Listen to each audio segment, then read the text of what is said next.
Ole the tower keeper.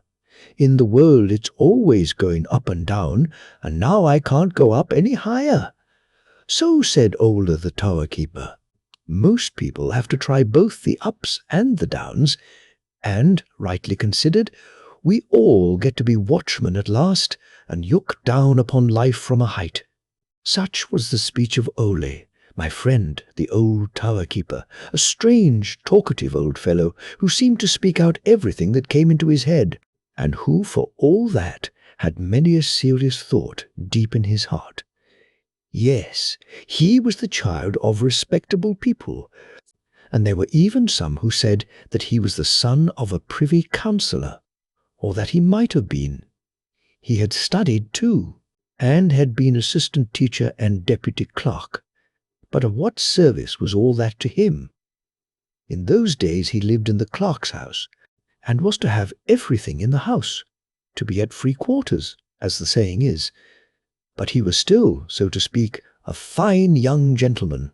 He wanted to have his boots cleaned with patent blacking, and the clerk could only afford ordinary grease, and upon that point they split. One spoke of stinginess, the other of vanity, and the blacking became the black cause of enmity between them, and at last they parted. This is what he demanded of the world in general, namely, patent blacking, and he got nothing but grease. Accordingly, he at last drew back from all men and became a hermit. But the church tower is the only place in a great city where hermitage, office, and bread can be found together. So he betook himself up thither, and smoked his pipe as he made his solitary rounds. He looked upward and downward, and had his own thoughts, and told in his own way of what he read in books and in himself. I often lent him books, good books, and you may know by the company he keeps. He loved neither the English governess novels nor the French ones, which he called a mixture of empty wind and raisin stalks. He wanted biographies and descriptions of the wonders of the world. I visited him at least once a year, generally directly after New Year's Day, and then he always spoke of this and that which the change of the year had put into his head. I will tell the story of 3 of these visits, and will reproduce his own words whenever I can remember them.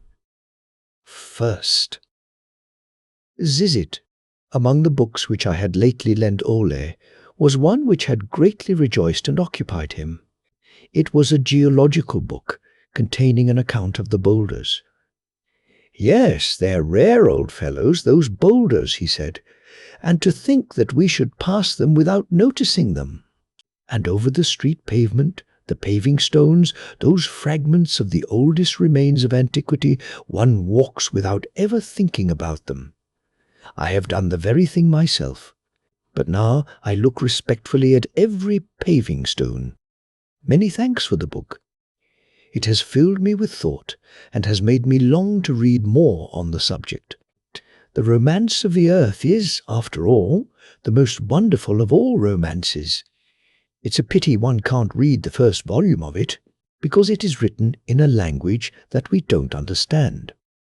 One must read in the different strata, in the pebble stones, for each separate period. Yes, it is a romance, a very wonderful romance, and we all have our place in it. We grope and ferret about, and yet remain where we are, but the ball keeps turning. Without emptying the ocean over us, the clod on which we move about holds and does not let us through. And then it's a story that has been acting for thousands upon thousands of years, and is still going on. My best thanks for the book about the boulders. Those are fellows indeed. They could tell us something worth hearing, if they only knew how to talk. It's really a pleasure now and then to become a mere nothing, especially when a man is as highly placed as I am. And then to think that we all, even with patent lacquer, are nothing more than insects of a moment on that ant-hill, the earth, though we may be insects with stars and garters, places and offices. One feels quite a novice beside these venerable million-year-old boulders. On last New Year's Eve I was reading the book, and had lost myself in it so completely that I forgot my usual New Year's diversion, namely the wild hunt to Amak. Ah, you don't know what that is. The journey of the witches on broomsticks is well enough known. That journey is taken on St. John's Eve to the Brocken. But we have a wild journey, also, which is national and modern, and that is the journey to Amak on the night of the New Year. All indifferent poets and poetesses, musicians, newspaper writers, and artistic notabilities, I mean those who are no good, ride in the New Year's night through the air to Amak. They sit backwards on their painting brushes or quill pens, for steel pens won't bear them. They're too stiff. As I told you, I see that every New Year's night, and could mention the majority of the riders by name, but I should not like to draw their enmity upon myself, for they don't like people to talk about their ride to Amak on quill pens. I've a kind of niece, who is a fishwife, and who, as she tells me, supplies 3 respectable newspapers with the terms of abuse and vituperation they use. And she has herself been at Amak as an invited guest, but she was carried out thither, for she does not own a quill pen, nor can she ride. She has told me all about it. Half of what she said is not true, but the other half gives us information enough. When she was out there, the festivities began with a song. Each of the guests had written his own song, and each one sang his own song, for he thought that the best, and it was all one, all the same melody. Then those came marching up in little bands who were only busy with their mouths. There were ringing bells that rang alternately, and then came the little drummers that beat their tattoo in the family circle, and acquaintance was made with those who write without putting their names, which here means as much as using grease instead of patent blacking. And then there was the beadle with his boy, and the boy was worst off, for in general he gets no notice taken of him. Then, too, there was the good street sweeper with his cart, who turns over the dustbin and calls it good, very good, remarkably good. And in the midst of the pleasure that was afforded by the mere meeting of these folks, there shot up out of the great dirt heap at Amak a stem, a tree, an immense flower, a great mushroom, a perfect roof, which formed a sort of warehouse for the worthy company. For in it hung everything they had given to the world during the old year. Out of the tree poured sparks like flames of fire. These were the ideas and thoughts, borrowed from others, which they had used, and which now got free and rushed away like so many fireworks. They played at the stick-burns, and the young poets played at heartburns, and the witlings played off their jests, and the jests rolled away with a thundering sound, as if empty pots were being shattered against doors. It was very amusing, my niece said. In fact, she said many things that were very malicious, but very amusing. But I won't mention them, for a man must be good-natured and not a carping critic. But you will easily perceive that when a man once knows the rights of the journey to Amak, as I know them, it's quite natural that on the New Year's night one should look out to see the wild chase go by. If in the New Year I miss certain persons who used to be there, I am sure to notice others who are new arrivals. But this year I omitted taking my look at the guests. I bowled away on the boulders, rolled back through millions of years, and saw the stones break loose high up in the north, saw them drifting about on icebergs long before Noah's Ark was constructed, saw them sink down to the bottom of the sea and reappear with a sandbank, with that one that peered forth from the flood and said, "This shall be Zealand." I saw them become the dwelling place of birds that are unknown to us, and then become the seat of wild chiefs of whom we know nothing, until with their axes they cut their runic signs into a few of these stones, which then came into the calendar of time. But as for me, I had gone quite beyond all lapse of time, and had become a cipher and a nothing. Then 3 or 4 beautiful falling stars came down, which cleared the air, and gave my thoughts another direction. You know what a falling star is, do you not? The learned men are not at all clear about it.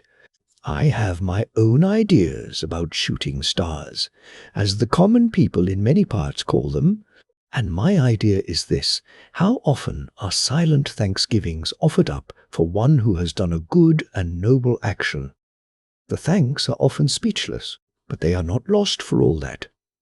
I think these thanks are caught up, and the sunbeams bring the silent, hidden thankfulness over the head of the benefactor. And if it be a whole people that has been expressing its gratitude through a long lapse of time, the thankfulness appears as a nosegay of flowers, and at length falls in the form of a shooting star over the good man's grave. I am always very much pleased when I see a shooting star, especially in the New Year's night, and then find out for whom the gift of gratitude was intended. Lately, a gleaming star fell in the southwest as a tribute of thanksgiving to many, many. For whom was that star intended, thought I. It fell, no doubt, on the hill by the Bay of Plensburg, where the Dannebrog waves over the graves of Schlebergrell, Laszlos, and their comrades. One star also fell in the midst of the land, fell upon sorrow, a flower on the grave of Holberg, the thanks of the year from a great many. Thanks for his charming plays. It is a great and pleasant thought to know that a shooting star falls upon our graves. On mine certainly none will fall. No sunbeam brings thanks to me, for here there is nothing worthy of thanks. I shall not get the patent lacquer, said Ole, for my fate on earth is only Greece after all. Second visit. It was New Year's Day, and I went up on the tower. Ole spoke of the toasts that were drunk on the transition from the old year into the new, from one grave into the other, as he said. And he told me a story about the glasses, and this story had a very deep meaning. It was this: when on the New Year's night the clock strikes 12, the people at the table rise up with full glasses in their hands and drain these glasses and drink success to the new year. They begin the year with the glass in their hands. That is a good beginning for drunkards. They begin the new year by going to bed, and that's a good beginning for drones. Sleep is sure to play a great part in the new year, and the glass likewise. Do you know what dwells in the glass? Asked Ole. I will tell you. There dwell in the glass first health, and then pleasure, then the most complete sensual delight, and misfortune and the bitterest woe dwell in the glass also. Now, suppose we count the glasses. Of course, I count the different degrees in the glasses for different people. You see, the first glass, that's the glass of health, and in that the herb of health is found growing. Put it up on the beam in the ceiling, and at the end of the year you may be sitting in the arbour of health. If you take the second glass from this, a little bird soars upward, twittering in guileless cheerfulness, so that a man may listen to his song and perhaps join in. Fair is life. No downcast looks. Take courage and march onward. Out of the third glass rises a little winged urchin, who cannot certainly be called an angel child, for there is goblin blood in his veins, and he has the spirit of a goblin, not wishing to hurt or harm you, indeed, but very ready to play off tricks upon you. He'll sit at your ear and whisper merry thoughts to you. He'll creep into your heart and warm you, so that you grow very merry and become a wit, so far as the wits of the others can judge. In the fourth glass is neither herb, bird, nor urchin. In that glass is the pause drawn by reason, and one may never go beyond that sign. Take the fifth glass, and you will weep at yourself. You will feel such a deep emotion, or it will affect you in a different way. out of the glass there will spring with a bang Prince Carnival 9 times and extravagantly merry. He'll draw you away with him. You forget your dignity, if you have any, and you'll forget more than you should or ought to forget. All is dance, song, and sound. The masks will carry you away with them, and the daughters of vanity, clad in silk and satin, will come with loose hair and alluring charms. But tear yourself away if you can. The 6th glass. Yes, in that glass sits a demon, in the form of a little, well-dressed, attractive, and very fascinating man, who thoroughly understands you, agrees with you in everything, and becomes quite a second self to you. He has a lantern with him to give you light as he accompanies you home. There is an old legend about a saint who was allowed to choose one of the 7 deadly sins, and who accordingly chose drunkenness, which appeared to him the least, but which led him to commit all the other 6. The man's blood is mingled with that of the demon. It is the 6th glass, and with that the germ of all evil shoots up within us, and each one grows up with a strength like that of the grains of mustard seed, and shoots up into a tree and spreads over the whole world. And most people have no choice but to go into the oven, to be recast in a new form. That's the history of the glasses, said the tower keeper Ole, and it can be told with lacquer or only with grease, but I give it you with both. 3rd. Visit. On this occasion I chose the general moving day for my visit to Ole, for on that day it is anything but agreeable down in the streets in the town, for they are full of sweepings, shreds, and remnants of all sorts, to say nothing of the cast-off rubbish in which one has to wade about. But this time I happened to see 2 children playing in this wilderness of sweepings.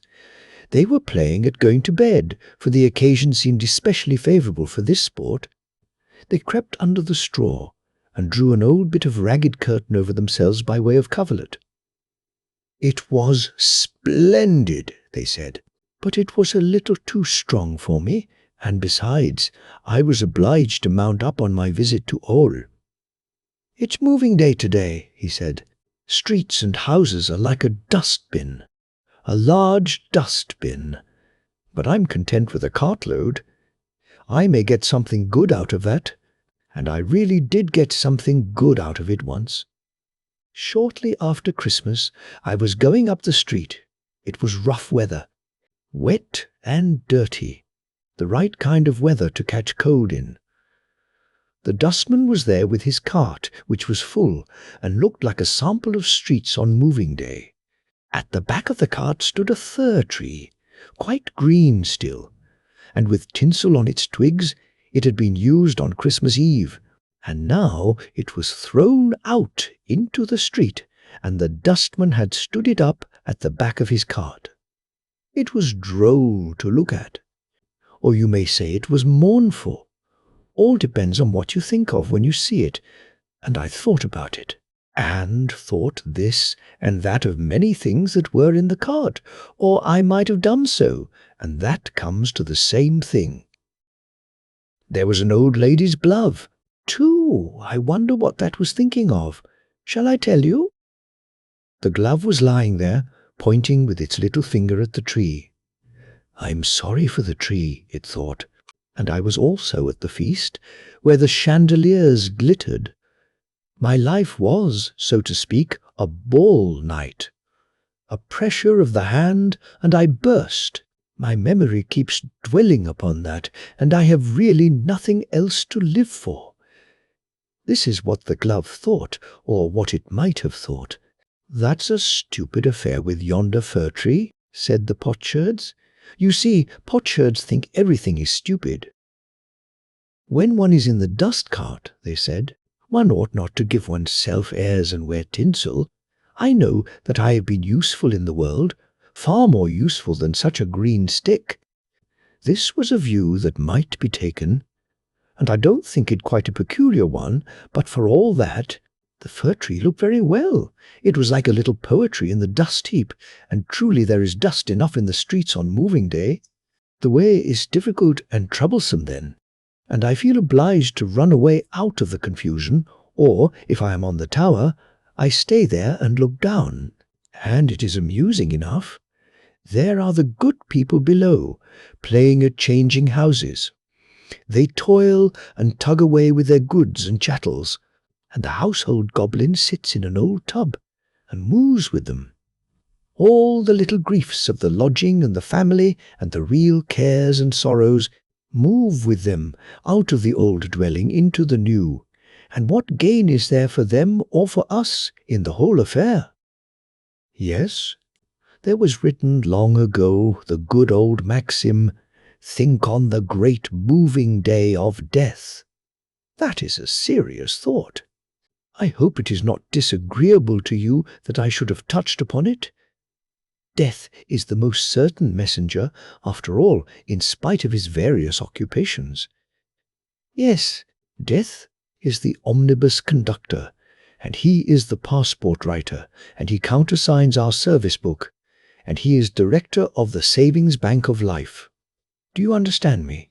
All the deeds of our life, the great and the little alike, we put into this savings bank, and when death calls with his omnibus and we have to step in and drive with him into the land of eternity, then on the frontier he gives us our service book as a pass.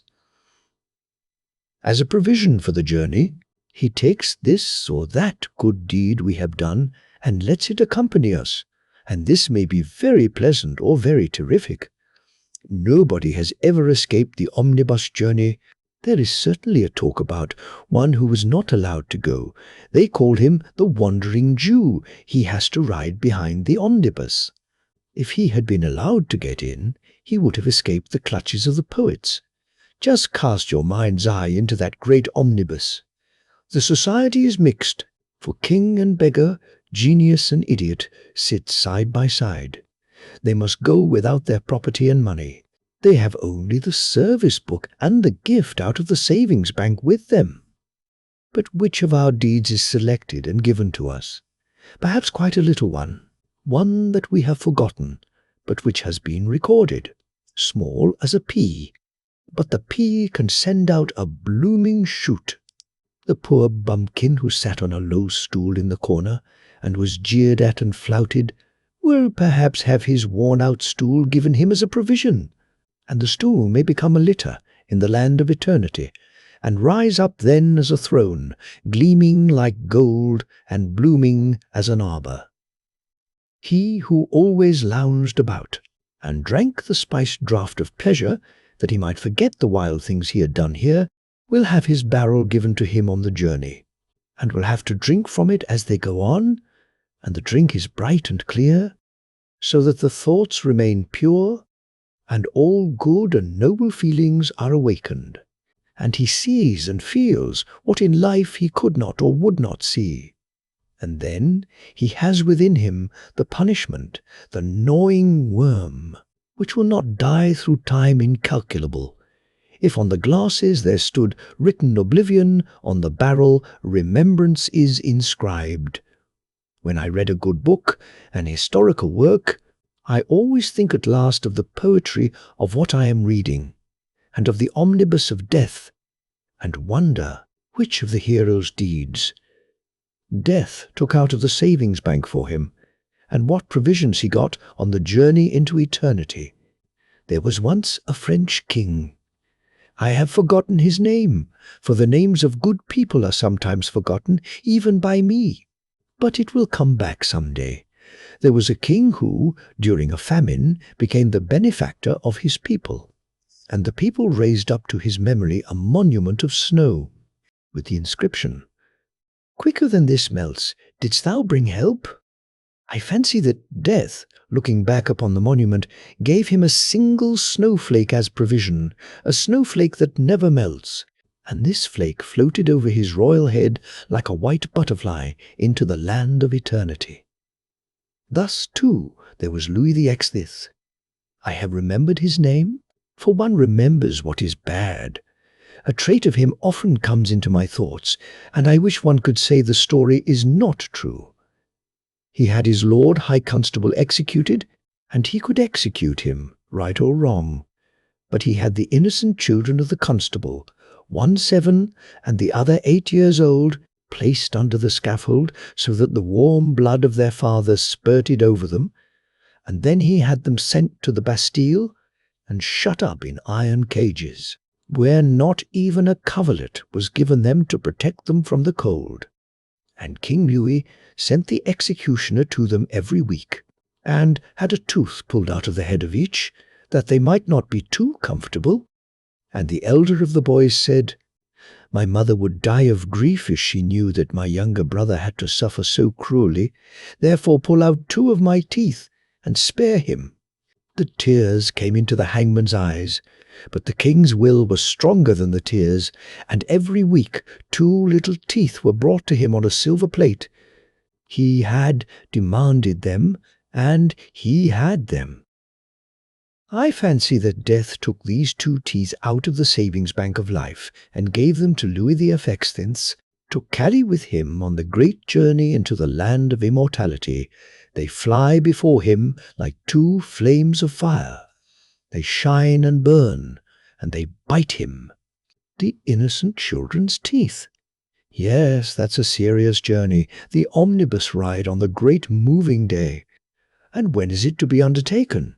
That's just the serious part of it. Any day, any hour, any minute, the omnibus may draw up. Which of our deeds will death take out of the savings bank and give to us as provision? Let us think of the moving day that is not marked in the calendar. O-L, look, O-E, the dream. God, there is nobody in the world who knows so many stories as old Louis, or who can relate them so nicely. In the evening, while the children are seated at the table or in their little chairs, he comes up the stairs very softly, for he walks in his socks. Then he opens the doors without the slightest noise and throws a small quantity of very fine dust in their eyes, just enough to prevent them from keeping them open, and so they do not see him. Then he creeps behind them and blows softly upon their necks till their heads begin to droop. But Ole look! Oi does not wish to hurt them, for he is very fond of children and only wants them to be quiet, that he may relate to them pretty stories, and they never are quiet until they are in bed and asleep. As soon as they are asleep, Ole look! Away seats himself upon the bed. He is nicely dressed. His coat is made of silken stuff. It is impossible to say of what color, for it changes from green to red, and from red to blue, as he turns from side to side. Under each arm he carries an umbrella, one of them with pictures on the inside. He spreads over the good children, and then they dream the most beautiful stories the whole night. But the other umbrella has no pictures, and this he holds over the naughty children, so that they sleep heavily and wake in the morning without having dreamed at all. Now we shall hear how Ole look. Ole came every night during a whole week to the little boy named Shalmar, and what he told him. There were 7 stories, as there are 7 days in the week. Monday. Now pay attention, said Ole Luke. Why, in the evening, when Shalmar was in bed, and I will decorate the room.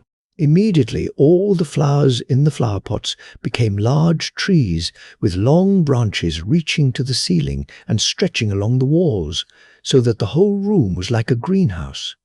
All the branches were loaded with flowers, each flower as beautiful and as fragrant as a rose, and had anyone tasted them, he would have found them sweeter even than jam.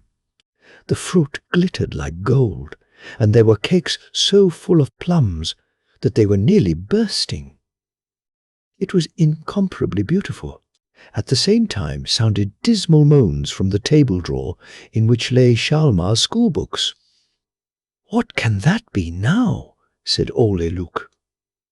Why, going to the table and pulling out the drawer. It was a slate in such distress because of a false number in the sum that it had almost broken itself to pieces. The pencil pulled and tugged at its string as if it were a little dog that wanted to help but could not. And then came a moan from Hjalmar's copybook. Oh! It was quite terrible to hear. On each leaf stood a row of capital letters, every one having a small letter by its side. This formed a copy. Under these were other letters, which Hjalmar had written. They fancied they looked like the copy. But they were mistaken, for they were leaning on one side, as if they intended to fall over the pencil lines. "See, this is the way you should hold yourselves," said the copy. "Look here. You should slope thus, with a graceful curve." "Oh, we are very willing to do so, but we cannot," said Hjalmar's letters. "We are so wretchedly made. You must be scratched out." "Then," said Ole Luk. "Oi!" "Oh, no!" they cried, and then they stood up so gracefully it was quite a pleasure to look at them. "Now we must give up our stories and exercise these letters," said Ole Luk. "Why? 1, 2, 1, 2.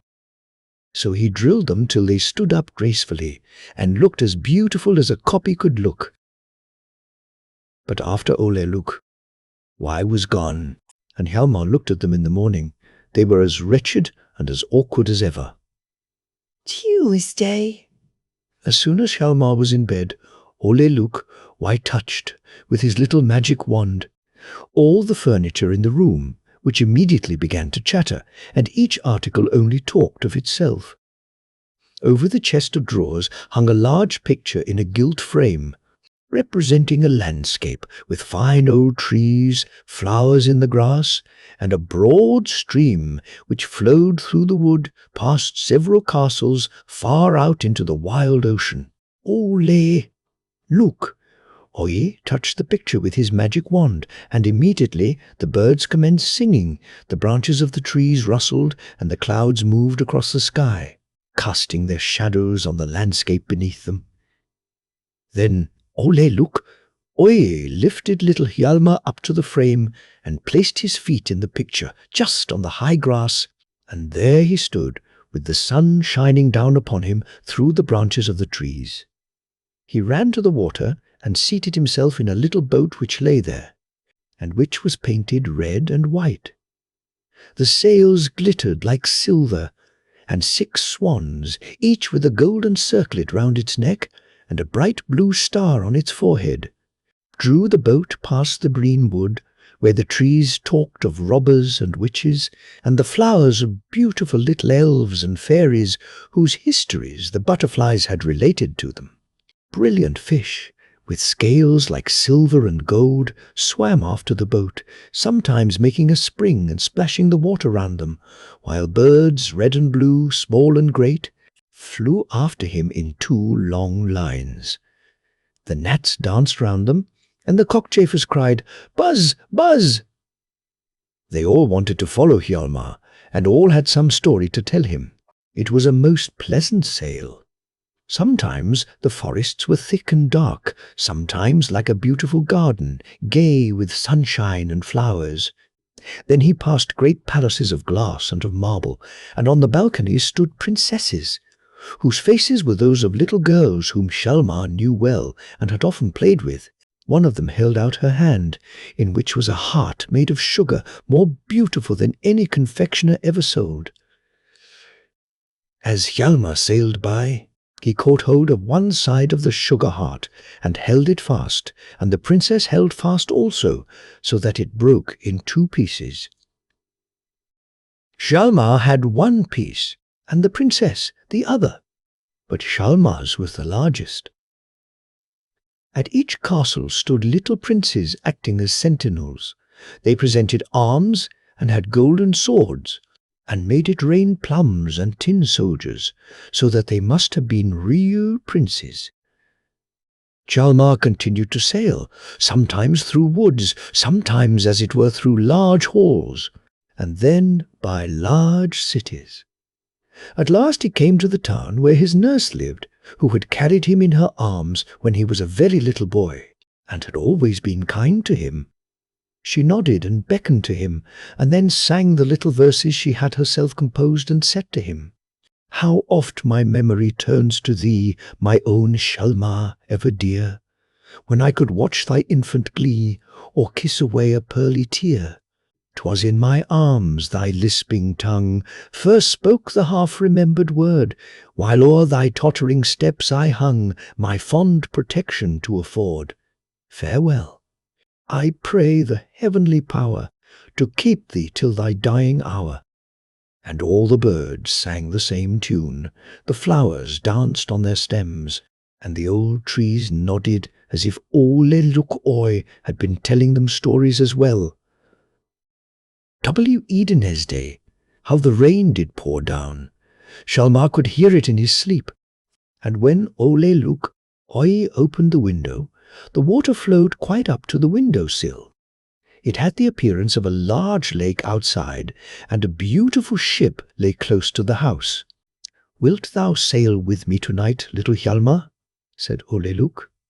"Wah, then we shall see foreign countries, and thou shalt return here in the morning." All in a moment there stood Hjalmar, in his best clothes, on the deck of the noble ship, and immediately the weather became fine. They sailed through the streets, round by the church, and on every side rolled the wide great sea. They sailed till the land disappeared, and then they saw a flock of storks who had left their own country and were travelling to warmer climates. The storks flew one behind the other, and had already been a long, long time on the wing. One of them seemed so tired that his wings could scarcely carry him. He was the last of the row, and was soon left very far behind. At length he sunk lower and lower, with outstretched wings, flapping them in vain, till his feet touched the rigging of the ship, and he slided from the sails to the deck, and stood before them.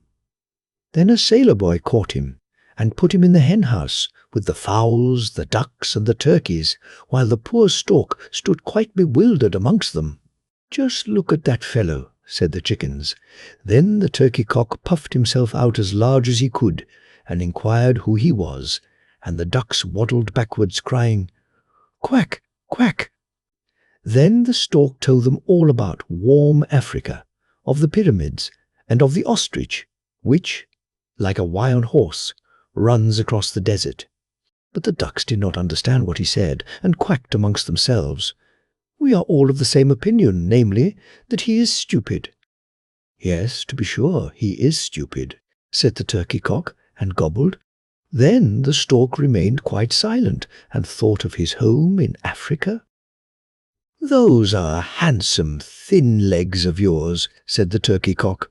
"What do they cost a yard?" "Quack, quack, quack," grinned the ducks, but the stork pretended not to hear. "You may as well laugh," said the turkey, "for that remark was rather witty, or perhaps it was above you." Ah, is he not clever? He will be a great amusement to us while he remains here." And then he gobbled, and the ducks quacked, "Gobble, gobble, quack, quack." What a terrible uproar they made, while they were having such fun among themselves. Then Hjalmar went to the hen-house, and, opening the door, called to the stork. Then he hopped out on the deck.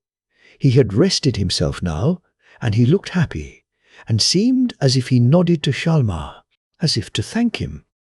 Then he spread his wings and flew away to warmer countries, while the hens clucked, the ducks quacked, and the turkey-cock turned quite scarlet in the head. "Tomorrow you shall be made into soup," said Hjalmar to the fowls, and then he awoke and found himself lying in his little bed. It was a wonderful journey which Ole Luk Oy had made him take this night. Thursday. "What do you think I have got here?" said Ole Luk. "Do not be frightened, and you shall see a little mouse." And then he held out his hand to him, in which lay a lovely little creature. "It has come to invite you to a wedding. 2 little mice are going to enter into the marriage state tonight. They reside under the floor of your mother's storeroom, and that must be a fine dwelling place." "But how can I get through the little mouse hole in the floor?" asked Hjalmar. "Leave me to manage that," said Ole Luk. "I will soon make you small enough." And then he touched Hjalmar with his magic wand, whereupon he became less and less, until at last he was not longer than a little finger. "Now you can borrow the dress of the tin soldier. I think it will just fit you. It looks well to wear a uniform when you go into company." "Yes, certainly," said Hjalmar, and in a moment he was dressed as neatly as the neatest of all tin soldiers. "Will you be so good as to seat yourself in your mamma's thimble," said the little mouse, "that I may have the pleasure of drawing you to the wedding?" "Will you really take so much trouble, young lady?" said Hjalmar, and so in this way he rode to the mouse's wedding. First they went under the floor, and then passed through a long passage, which was scarcely high enough to allow the thimble to drive under, and the whole passage was lit up with the phosphorescent light of rotten wood. "Does it not smell delicious?" asked the mouse, as she drew him along. "The wall and the floor have been smeared with bacon rind. Nothing can be nicer." Very soon they arrived at the bridal hall. On the right stood all the little lady mice, whispering and giggling as if they were making game of each other. To the left were the gentlemen, mice, stroking their whiskers with their forepaws, and in the center of the hall could be seen the bridal pair standing side by side in a hollow cheese rind and kissing each other, while all eyes were upon them, for they had already been betrothed and were soon to be married. More and more friends kept arriving, till the mice were nearly treading each other to death, for the bridal pair now stood in the doorway, and none could pass in or out. The room had been rubbed over with bacon rind, like the passage, which was all the refreshment offered to the guests. But for dessert they produced a pea, on which a mouse belonging to the bridal pair had bitten the first letters of their names.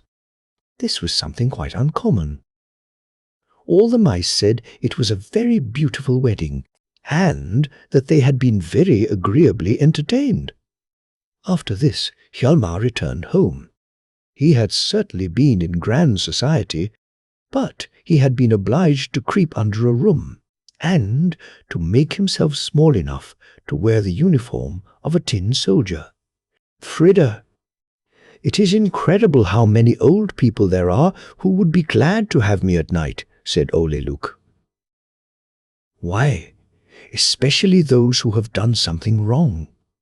Good little Ole, say they to me, we cannot close our eyes, and we lie awake the whole night and see all our evil deeds sitting on our beds like little imps, and sprinkling us with hot water.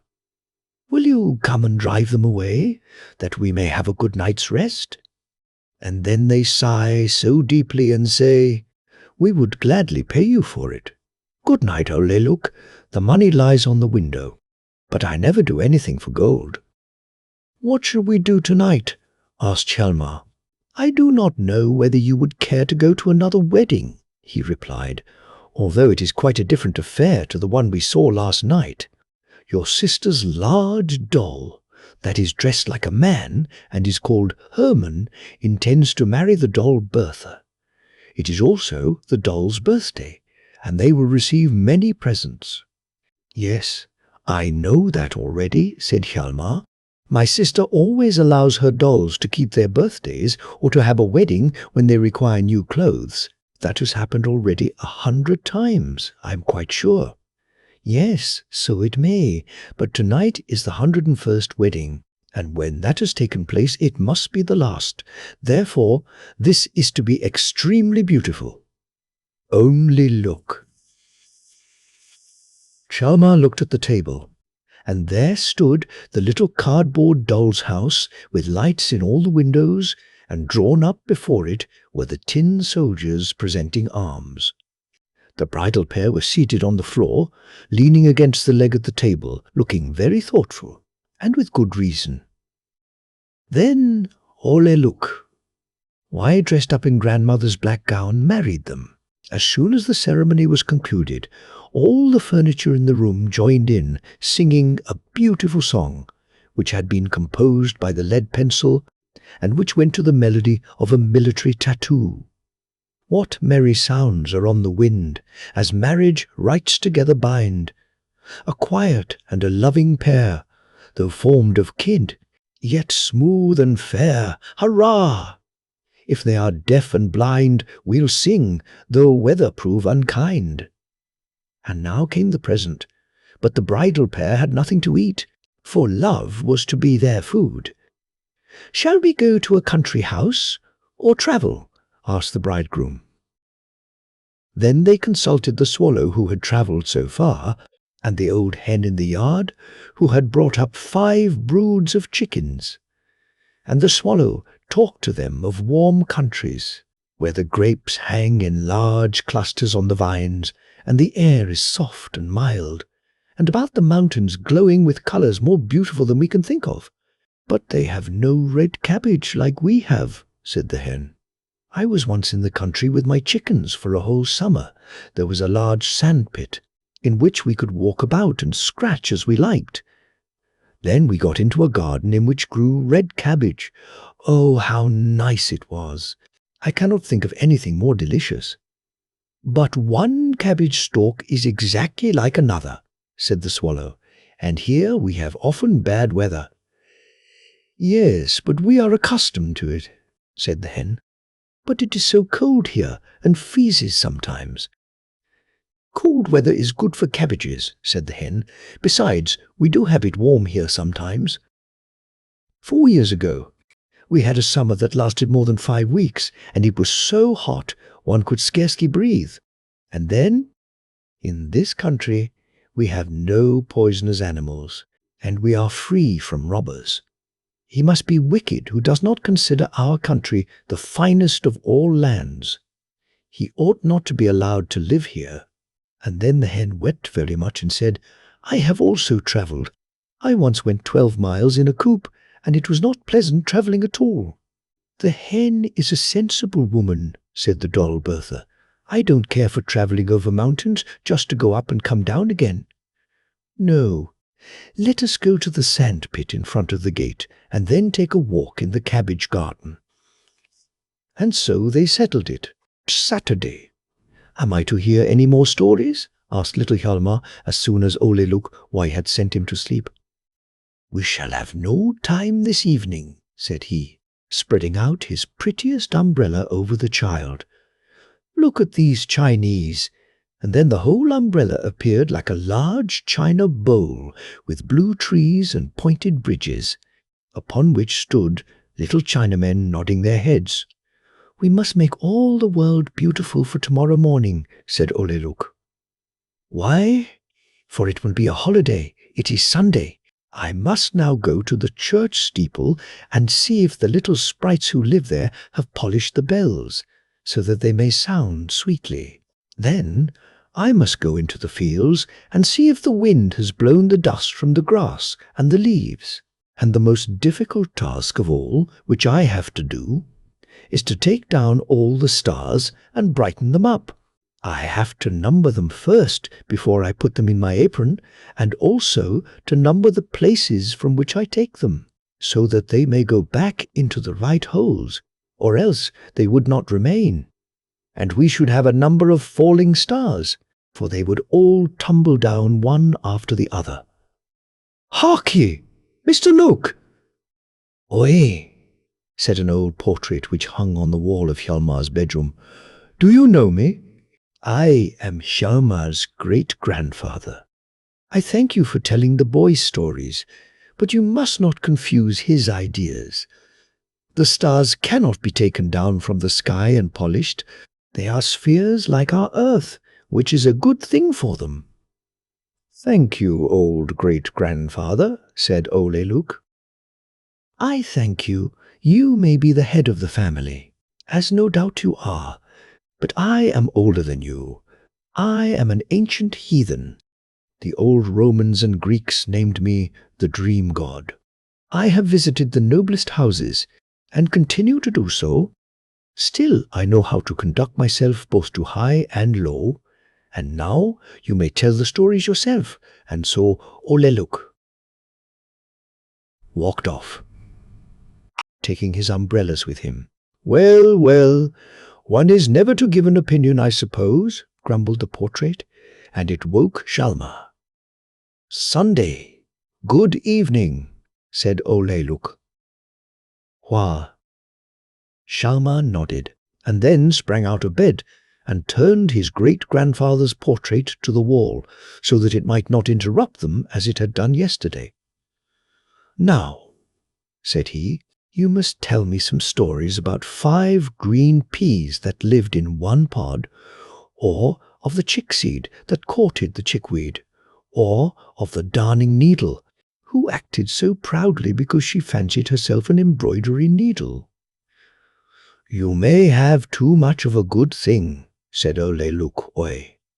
You know that I like best to show you something, so I will show you my brother.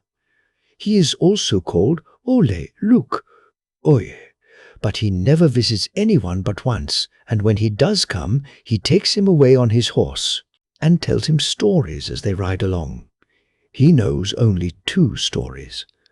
One of these is so wonderfully beautiful that no one in the world can imagine anything at all like it, but the other is just as ugly and frightful, so that it would be impossible to describe it.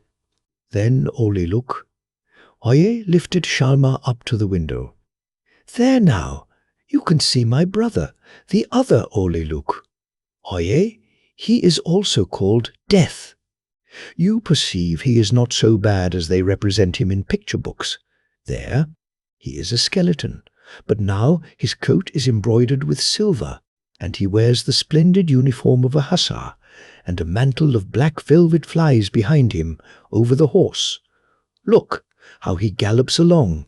Shalma saw that as this Oleluk Oye rode on, he lifted up old and young and carried them away on his horse. Some he seated in front of him, and some behind, but always inquired first, How stands the mark-book? Good, they all answered. Yes, but let me see for myself, he replied, and they were obliged to give him the books. Then all those who had very good or exceedingly good came in front of the horse and heard the beautiful story, while those who had middling or tolerably good in their books were obliged to sit behind and listen to the frightful tale. They trembled and cried and wanted to jump down from the horse, but they could not get free, for they seemed fastened to the seat. Why, Death is a most splendid look. Oi, said Hjalmar, I am not in the least afraid of him. You need have no fear of him, said Oleluk. Oi, if you take care and keep a good conduct book. Now I call that very instructive, murmured the great-grandfather's portrait. It is useful sometimes to express an opinion, so he was quite satisfied. These are some of the doings and sayings of Oleluk Oi. I hope he may visit you himself this evening and relate some more. Or, Aunt. You ought to have known our aunt. She was charming. That is to say, she was not charming at all, as the word is usually understood, but she was good and kind, amusing in her way, and was just as anyone ought to be whom people are to talk about and to laugh at. She might have been put into a play, and wholly and solely on account of the fact that she only lived for the theatre and for what was done there. She was an honourable matron, but Agent Fabs, whom she used to call Flabs, declared that our aunt was stage-struck. The theatre is my school, said she, the source of my knowledge. From thence I have resuscitated biblical history. Now, Moses's and Joseph in Egypt, there are operas for you.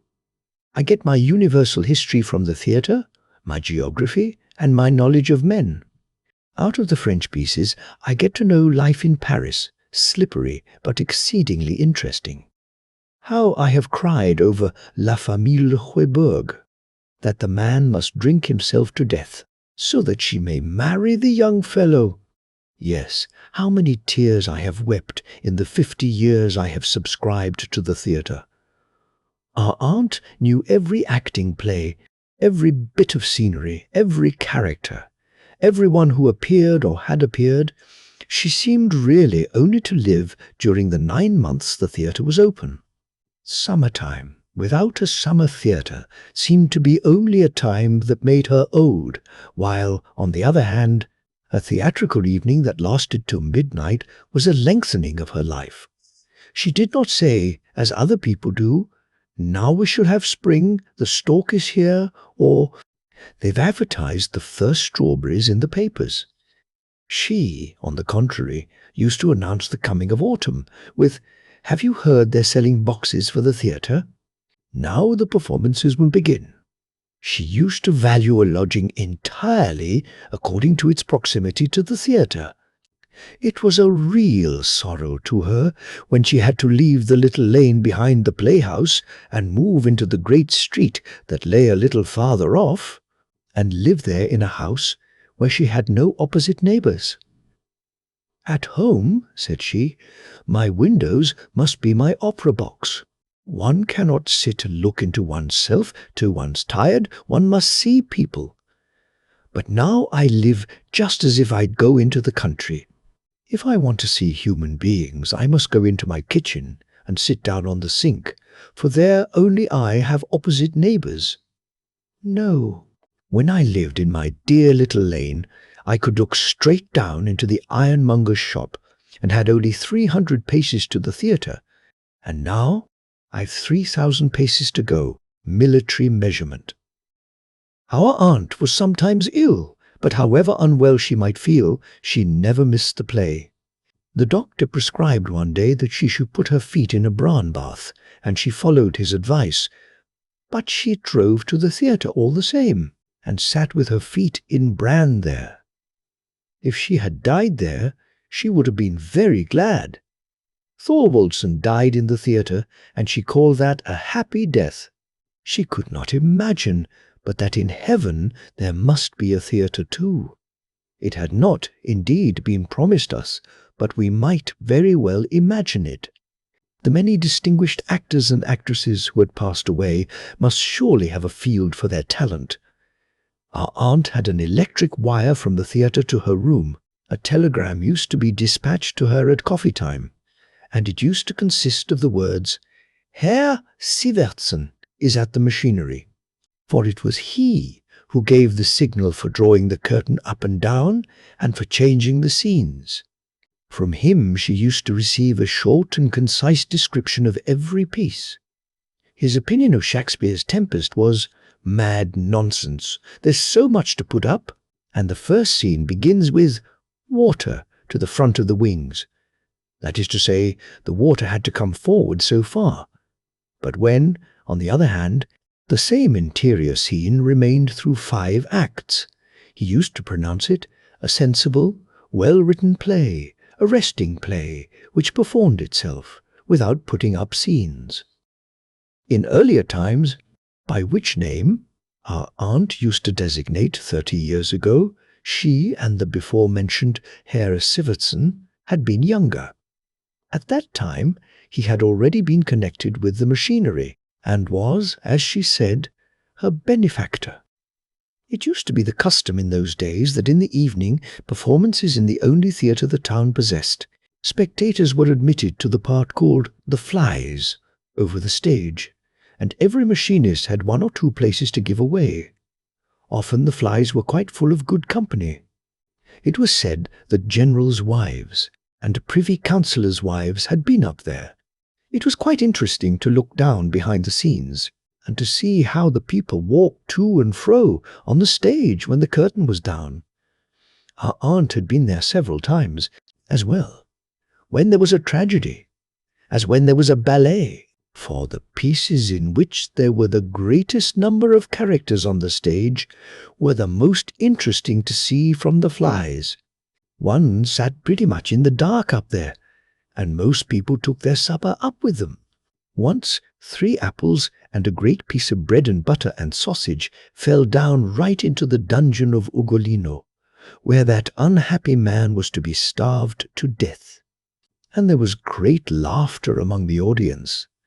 The sausage was one of the weightiest reasons why the worthy management refused in future to have any spectators up in the flies.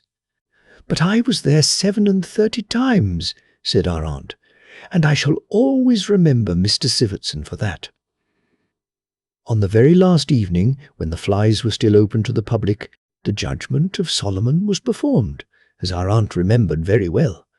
She had, through the influence of her benefactor, Herr Sivotson, procured a free admission for the agent Fabs, although he did not deserve it in the least, for he was always cutting his jokes about the theatre and teasing our aunt.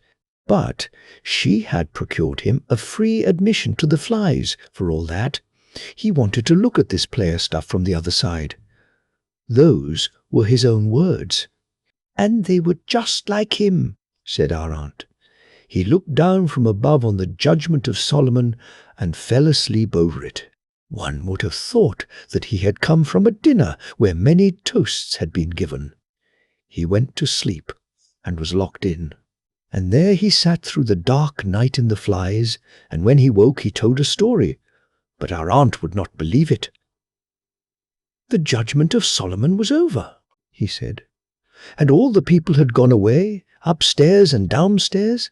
But now the real play began, the afterpiece, which was the best of all,' said the agent. 'Then life came into the affair. It was not the judgment of Solomon that was performed. No, a real court of judgment was held upon the stage. And Agent Fabs had the impudence to try and make our aunt believe all this. That was the thanks she got for having got him a place in the flies. What did the agent say? Why, it was curious enough to hear, but there was malice and satire in it.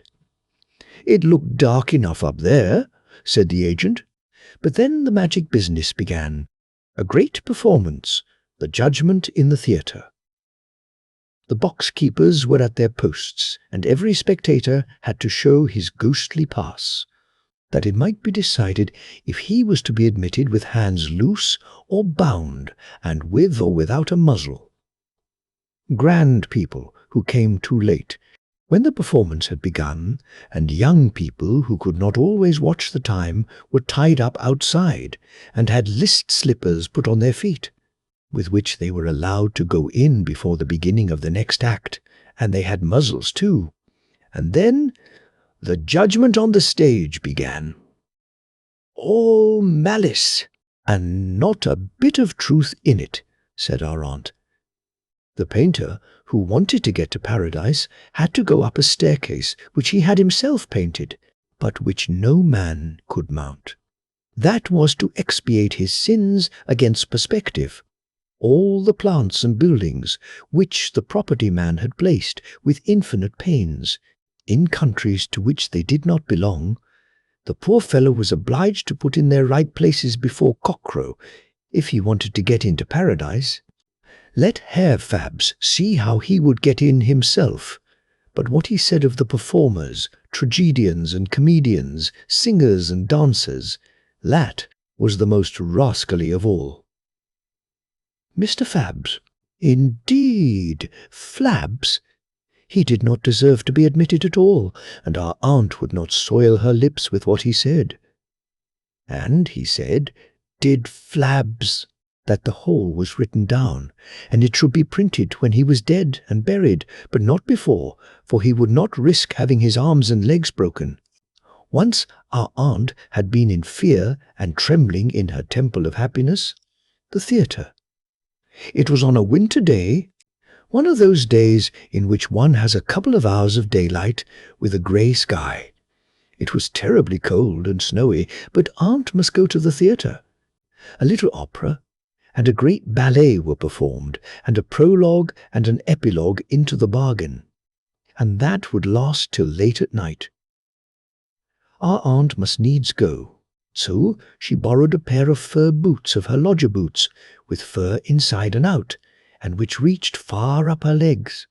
She got to the theatre, and to her box. The boots were warm, and she kept them on. Suddenly there was a cry of "Fire!" Smoke was coming from one of the side scenes and streamed down from the flies, and there was a terrible panic. The people came rushing out, and our aunt was the last in the box, on the second tier, left-hand side, for from there the scenery looks best, she used to say. The scenes are always arranged that they look best from the king's side. Aunt wanted to come out, but the people before her, in their fright and heedlessness, slammed the door of the box, and there sat our aunt, and couldn't get out, and couldn't get in. That is to say, she couldn't get into the next box, for the partition was too high for her. She called out, and no one heard her.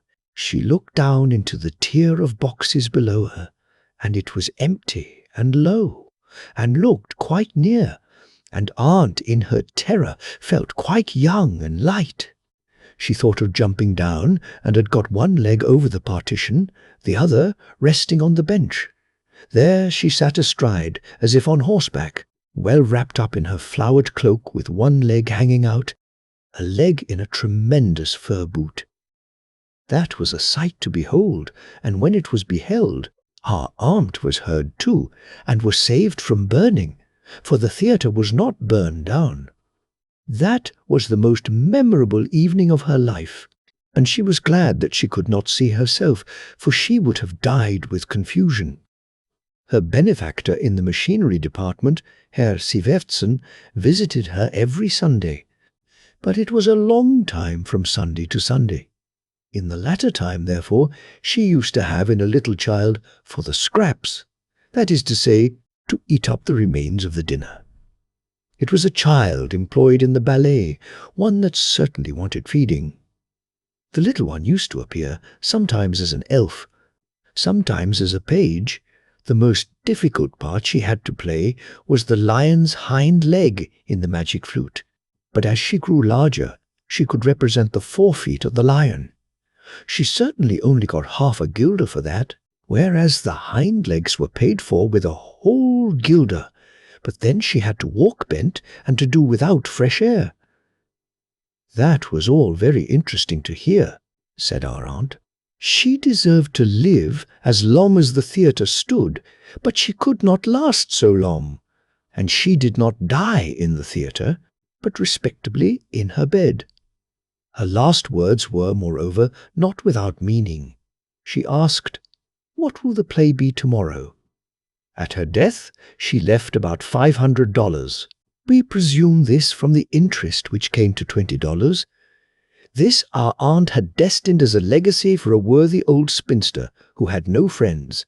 It was to be devoted to a yearly subscription for a place in the second tier, on the left side, for the Saturday evening, for on that evening 2 pieces were always given, it said in the will, and the only condition laid upon the person who enjoyed the legacy was that she should think every Saturday evening of our aunt who was lying in her grave.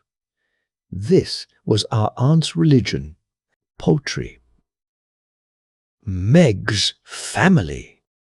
Poultry. Meg was the only person who lived in the new stately dwelling that had been built for the fowls and ducks belonging to the manor house. It stood there, where once the old knightly building had stood with its tower, its pointed gables, its moat, and its drawbridge. Close by it was a wilderness of trees and thicket.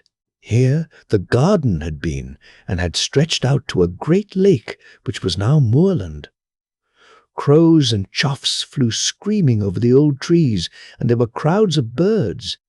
They did not seem to get fewer when anyone shot among them, but seemed rather to increase. One heard the screaming into the poultry house. Where poultry? Meg sat with the ducklings running to and fro over her wooden shoes. She knew every fowl and every duck from the moment it crept out of the shell, and she was fond of her fowls and her ducks, and proud of the stately house that had been built for them. Her own little room in the house was clean and neat, for that was the wish of the gracious lady to whom the house belonged. She often came in the company of grand noble guests, to whom she showed the hens and ducks' barracks, as she called the little house. Here were a clothes cupboard and an armchair, and even a chest of drawers. and on these drawers a polished metal plate had been placed, whereon was engraved the word grubber. And this was the name of the noble family that had lived in the house of old. The brass plate had been found when they were digging the foundation, and the clerk has said it had no value except in being an old relic. The clerk knew all about the place, and about the old times, for he had his knowledge from books, and many a memorandum had been written and put in his table drawer. But the oldest of the crows perhaps knew more than he, and screamed it out in her own language, but that was the crow's language, and the clerk did not understand that, clever as he was. After the hot summer days, the mist sometimes hung over the moorland as if a whole lake were behind the old trees, among which the crows and the daws were fluttering. And thus it had looked when the good-night grubber had lived here, when the old manor house stood with its thick red walls. The dog chain used to reach in those days quite over the gateway. Through the tower one went into a paved passage which led to the rooms. The windows were narrow, and the panes were small, even in the great hall where the dancing used to be. But in the time of the last grubber, there had been no dancing in the hall within the memory of man, although an old drum still lay there that had served as part of the music. Here stood a quaintly carved cupboard in which rare flower roots were kept, for my lady grubber was fond of plants and cultivated trees and shrubs. Her husband preferred riding out to shoot wolves and boars, and his little daughter Marie always went with him part of the way. When she was only 5 years old, she would sit proudly on her horse and look saucily round with her great black eyes. It was a great amusement to her to hit out among the hunting dogs with her whip, but her father would rather have seen her hit among the peasant boys who came running up to stare at their lord. The peasant in the clay hut close by the knightly house had a son named Soren, of the same age as the gracious little lady. The boy could climb well, and had always to bring her down the birds' nests. The birds screamed as loud as they could, and one of the greatest of them hacked him with its beak over the eye, so that the blood ran down, and it was at first thought the eye had been destroyed, but it had not been injured after all. Marie Gruber used to call him her Soren, and that was a great favour, and was an advantage to Soren's father, poor John, who had one day committed a fault, and was to be punished by riding on the wooden horse. This same horse stood in the courtyard, and had 4 poles for legs, and a single narrow plant for a back. On this John had to ride astride, and some heavy bricks were fastened to his feet into the bargain, that he might not sit too comfortably. He made horrible grimaces, and Soren wept and implored little Marie to interfere. She immediately ordered that Soren's father should be taken down, and when they did not obey her, she stamped on the floor and pulled at her father's sleeve till it was torn to pieces. She would have her way, and she got her way, and Soren's father was taken down.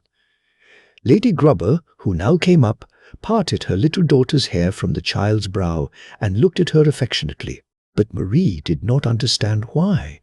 She wanted to go to the hounds, and not to her mother, who went down into the garden to the lake where the water lily bloomed, and the heads of bulrushes nodded amid the reeds, and she looked at all this beauty and freshness.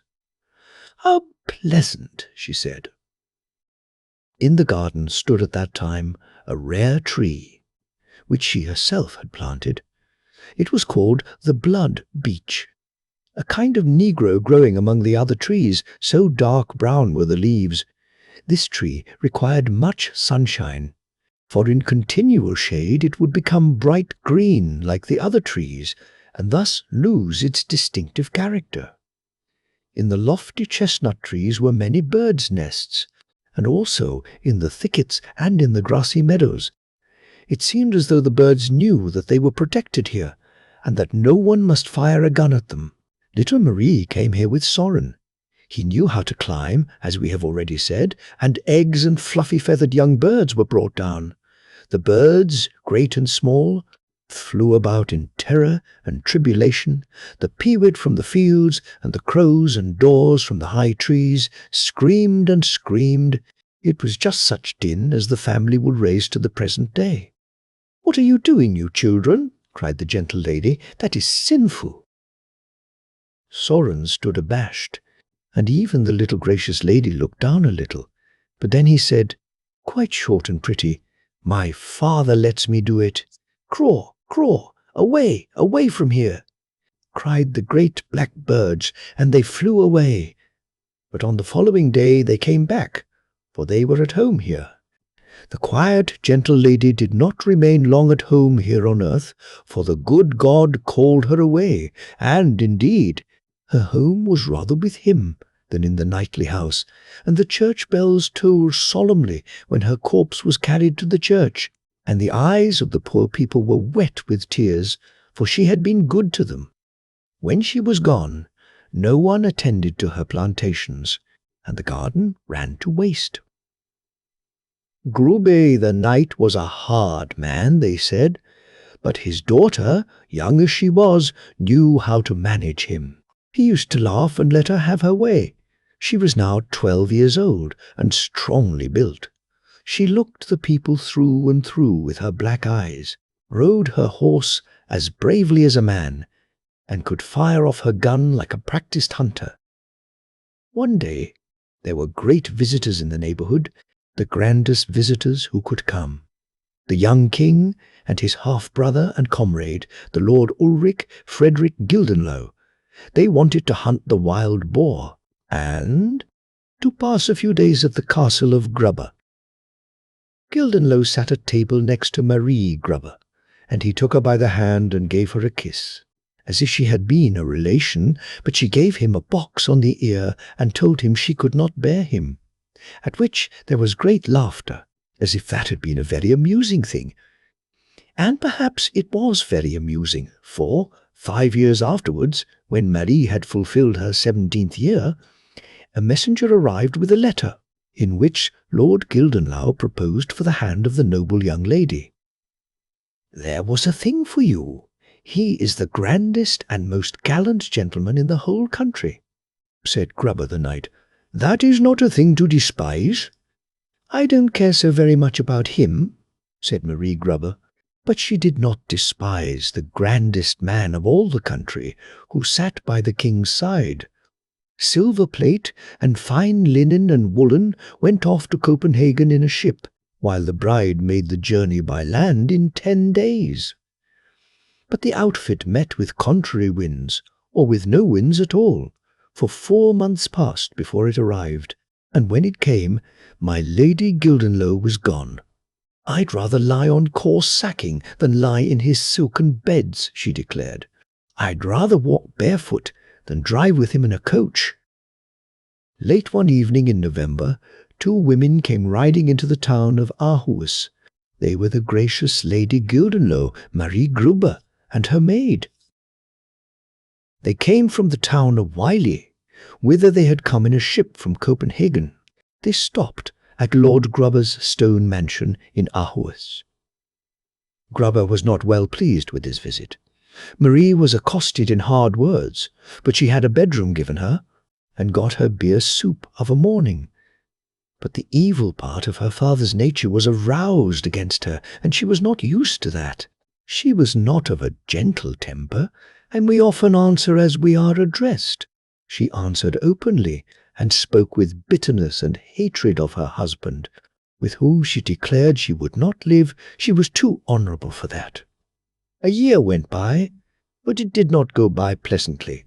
There were evil words between the father and the daughter, and that ought never to be.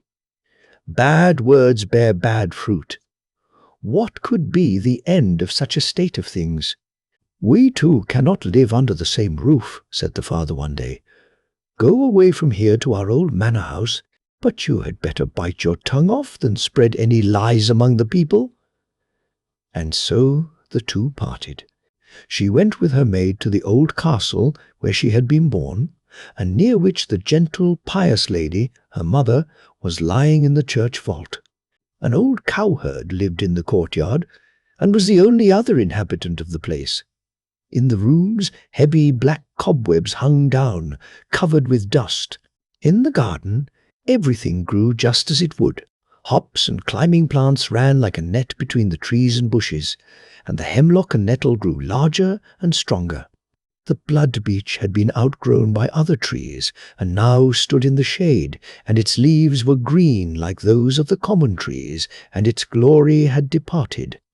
Crows and choughs, in great close masses, flew past over the tall chestnut trees, and chattered and screamed as if they had something very important to tell one another, as if they were saying, "Now she's come back again, the little girl who had their eggs and their young ones stolen from them." And as for the thief who had got them down, he had to climb up a leafless tree, for he sat on a tall ship's mast and was beaten with a rope's end if he did not behave himself. The clerk told all this in our own times. He had collected it and looked it up in books and memoranda. It was to be found, with many other writings, locked up in his table drawer. "Upward and downward is the course of the world," said he.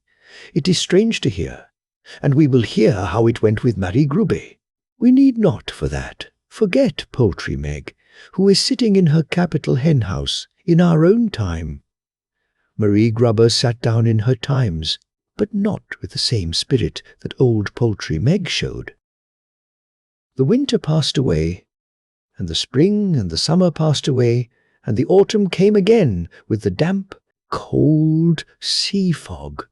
It was a lonely, desolate life in the old manor house.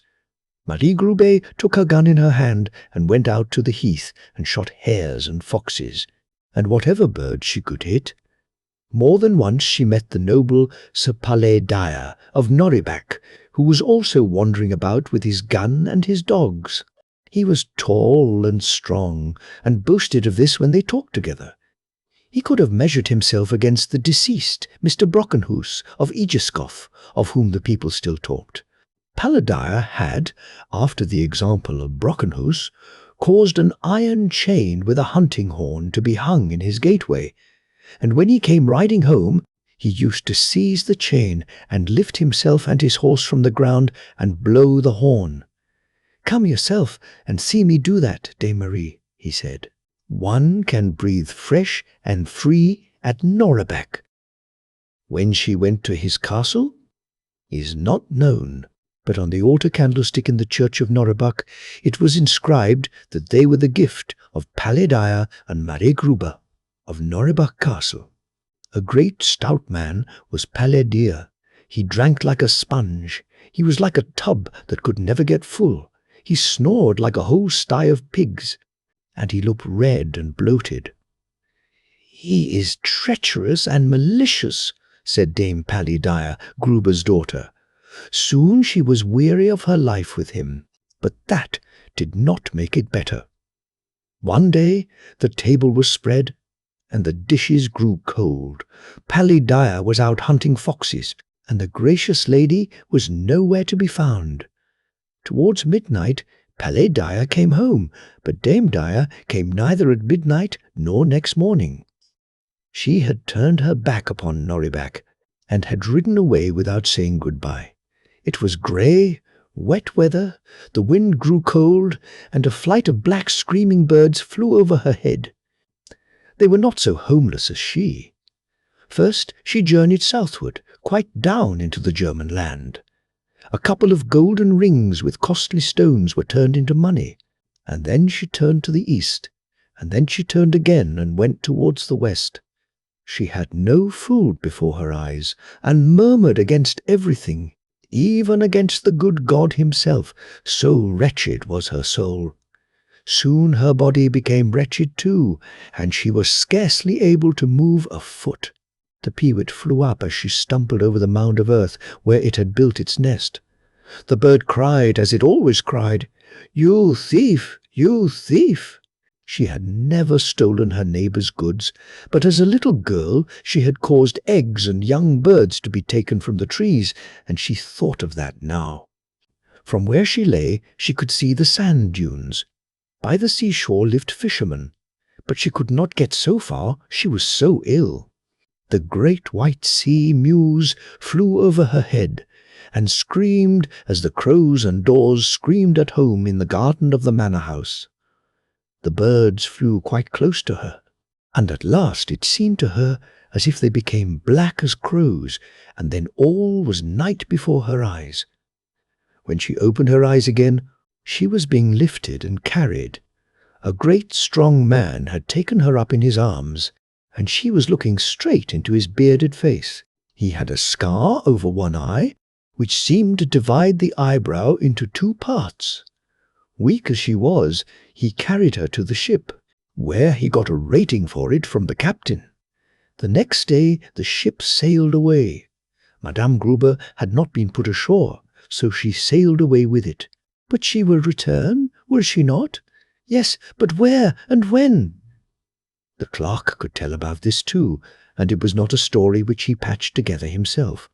He had the whole strange history out of an old authentic book, which we ourselves can take out and read. The Danish historian Ludvig Holberg, who has written so many useful books and merry comedies, from which we can get such a good idea of his times and their people, tells in his letters of Marie Grube where and how he met her. It is well worth hearing, but for all that we don't at all forget Poultry Meg, who is sitting cheerful and comfortable in the charming fowl house. The ship sailed away with Marie Grube. That's where we left off. Long years went by. The plague was raging at Copenhagen. It was in the year 1711. The Queen of Denmark went away to her German home, the king quitted the capital, and everybody who could do so hurried away. The students, even those who had board and lodging gratis, left the city. One of these students, the last who had remained in the Free College, at last went away too. It was 2 o'clock in the morning. He was carrying his knapsack, which was better stacked with books and writings than with clothes. A damp mist hung over the town. Not a person was to be seen in the streets. The street doors around were marked with crosses as a sign that the plague was within or that all the inmates were dead. A great wagon rattled past him. The coachman brandished his whip, and the horses flew by at a gallop. The wagon was filled with corpses. The young student kept his hand before his face and smelt at some strong spirits that he had with him on a sponge in a little brass scent case. Out of a small tavern in one of the streets there were sounds of singing and of unhallowed laughter, from people who drank the night through to forget that the plague was at their doors, and that they might be put into the wagon as the others had been. The student turned his steps towards the canal of the castle bridge, where a couple of small ships were lying. One of these was weighing anchor, to get away from the plague-stricken city. If God spares our lives and grants us a fair wind, we are going to Gronmud, near Falster, said the captain, and he asked the name of the student who wished to go with him. Ludvig Holberg, answered the student, and the name sounded like any other. But now there sounds in it one of the proudest names of Denmark. Then it was the name of a young, unknown student. The ship glided past the castle. It was not yet bright day when it was in the open sea. A light wind filled the sails, and the young student sat down, with his face turned towards the fresh wind, and went to sleep, which was not exactly the most prudent thing he could have done. Already on the third day the ship lay by the island of Falster. "Do you know anyone here with whom I could lodge cheaply?" Holberg asked the captain. "I should think you would do well to go to the ferry woman in Borre House," answered the captain. "If you want to be very civil to her, her name is Mother Soren.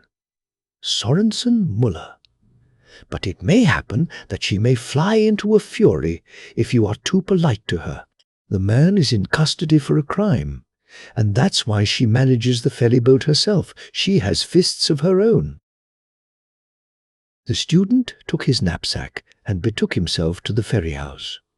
The house door was not locked. It opened, and he went into a room with a brick floor, where a bench with a great coverlet of leather formed the chief article of furniture. A white hen, who had a brood of chickens, was fastened to the bench, and had overturned the pipkin of water, so that the wet ran across the floor. There were no people, either here or in the adjoining room. Only a cradle stood there, in which was a child. The ferryboat came back with only one person in it. Whether that person was a man or a woman was not an easy matter to determine. The person in question was wrapped in a great cloak, and wore a kind of hood. Presently the boat lay to. It was a woman who got out of it and came into the room. She looked very stately when she straightened her back. Two proud eyes looked forth from beneath her black eyebrows. It was Mother Soren, the fairy wife. The crows and daws might have called out another name for her, which we know better. She looked morose, and did not seem to care to talk. But this much was settled, that the student should board in her house for an indefinite time, while things looked so bad in Copenhagen. This or that honest citizen would often come to the ferry house from the neighbouring little town. There came Frank the cutler and Sivert the exciseman. They drank a mug of beer in the ferry house, and used to converse with the student, for he was a clever young man who knew his practica, as they called it. He could read Greek and Latin, and was well up in learned subjects. "The less one knows, the less it presses upon one," said Mother Soren. "You have to work hard," said Holberg one day, when she was dipping clothes in the strong soapy water, and was obliged herself to split the logs for the fire. "That's my affair," she replied. "Have you been obliged to toil in this way from your childhood?" "You can read that from my hands," she replied, and held out her hands. "That was small indeed, but hard and strong, with bitten nails. You are learned and can read." At Christmas time it began to snow heavily. The cold came on. The wind blew sharp, as if there were vitriol in it to wash the people's faces. Mother Soren did not let that disturb her. She threw her cloak around her, and drew her hood over her head. Early in the afternoon, it was already dark in the house. She laid wood and turf on the hearth, and then she sat down to darn her stockings, for there was no one to do it for her. Towards evening she spoke more words to the student than it was customary with her to use. She spoke of her husband. "He killed a sailor of Dragor by mischance, and for that he has to work for 3 years in irons. He's only a common sailor, and therefore the law must take its course." "The law is there for people of high rank too," said Holberg. "Do you think so?" said Mother Soren. Then she looked into the fire for a while, but after a time she began to speak again. "Have you heard of Kai Yicker, who caused a church to be pulled down? And when the clergyman, Master Martin, thundered from the pulpit about it, he had him put in irons, and sat in judgment upon him, and condemned him to death?" "Yes." "And the clergyman was obliged to bow his head to the stroke. And yet Kai Lyke went scot-free." "He had a right to do as he did in those times," said Holberg. "But now we have left those times behind us."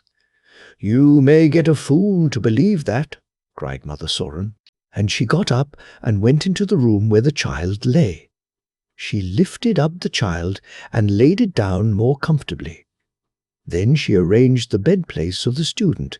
He had the green coverlet, for he felt the cold more than she, though he was born in Norway. On New Year's morning it was a bright sunshiny day. The frost had been so strong, and was still so strong, that the fallen snow had become a hard mass, and one could walk upon it. The bells of the little town were tolling for church. Student Holberg wrapped himself up in his woolen cloak and wanted to go to the town. Over the ferry house, the crows and daws were flying with loud cries. One could hardly hear the church bells for their screaming.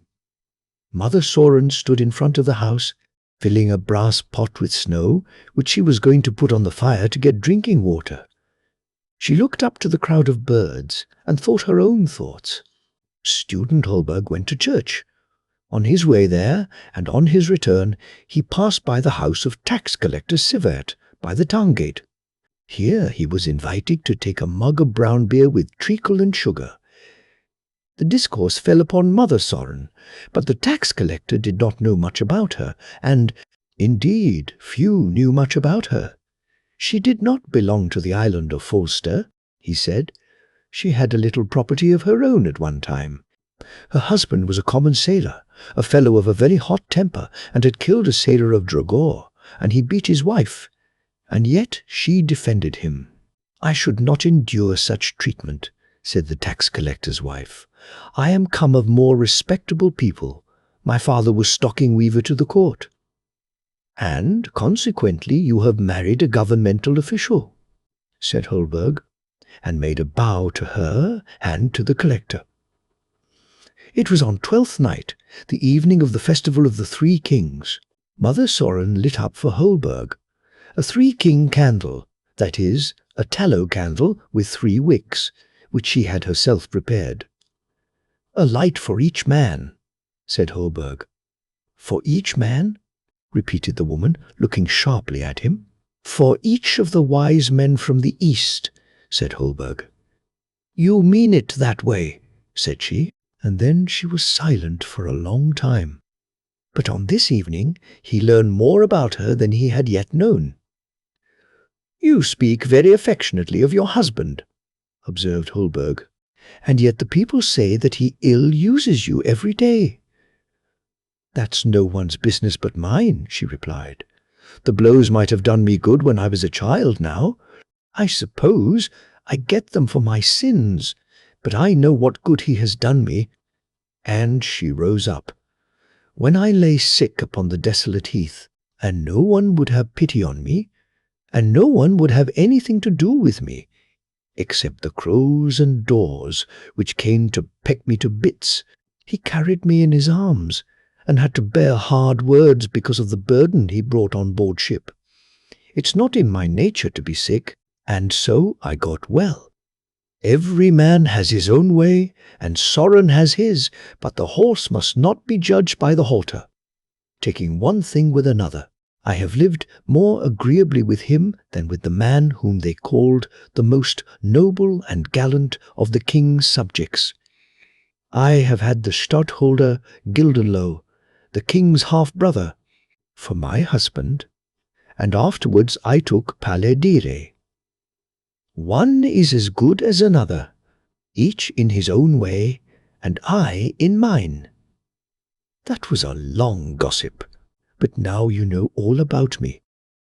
And with those words she left the room. It was Marie Grubbe. So strangely had fate played with her. She did not live to see many anniversaries of the Festival of the Three Kings. Holberg has recorded that she died in June 1716, but he has not written down, for he did not know that a number of great black birds circled over the ferry house when Mother Soren, as she was called, was lying there a corpse.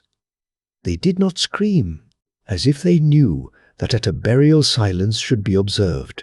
So soon as she lay in the earth, the birds disappeared.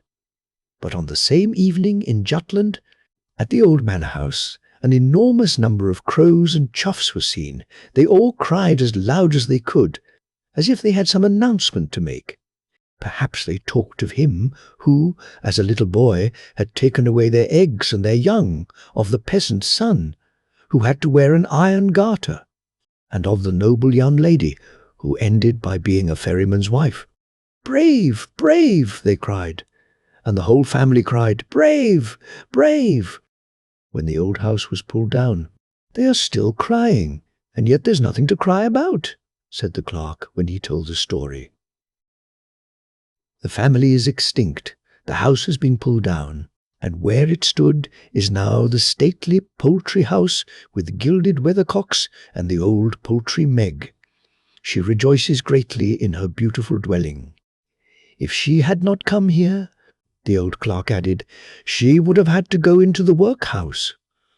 The pigeons cooed over her, the turkey-cocks gobbled, and the ducks quacked. "Nobody knew her," they said. "She belongs to no family.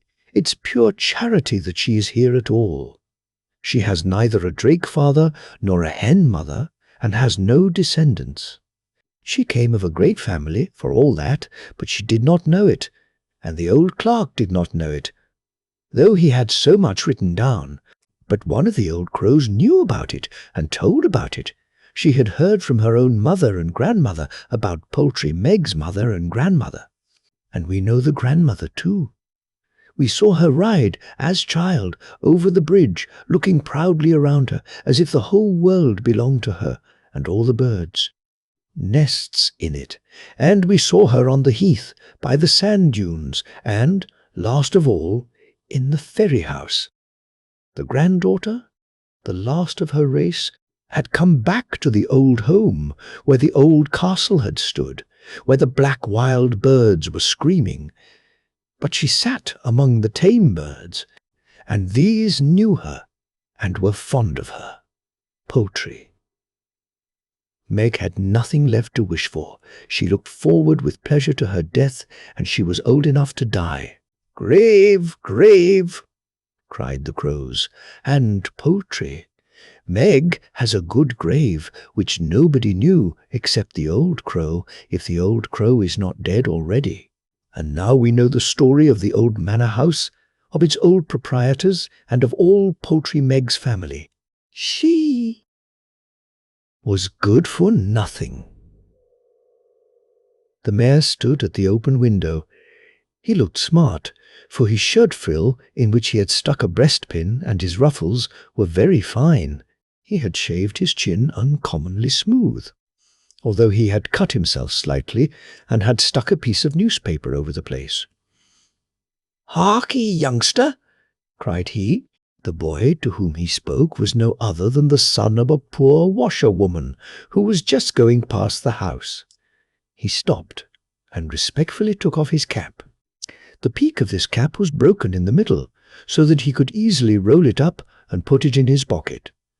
He stood before the mayor in his poor but clean and well-mended clothes, with heavy wooden shoes on his feet, looking as humble as if it had been the king himself. "You are a good and civil boy," said the mayor. "I suppose your mother is busy washing the clothes down by the river, and you are going to carry that thing to her that you have in your pocket. It is very bad for your mother. How much have you got in it?" "Only half a quartern," stammered the boy in a frightened voice. "And she has had just as much this morning already?" "No, it was yesterday," replied the boy. "Two halves make a whole," said the mayor. "She's good for nothing. What a sad thing it is with these people. Tell your mother she ought to be ashamed of herself. Don't you become a drunkard, but I expect you will, though. Poor child, there, go now." The boy went on his way with his cap in his hand, while the wind fluttered his golden hair till the locks stood up straight. He turned round the corner of the street into the little lane that led to the river, where his mother stood in the water by her washing bench, beating the linen with a heavy wooden bar. The floodgates at the mill had been drawn up, and as the water rolled rapidly on, the sheets were dragged along by the stream and nearly overturned the bench, so that the washerwoman was obliged to lean against it to keep it steady.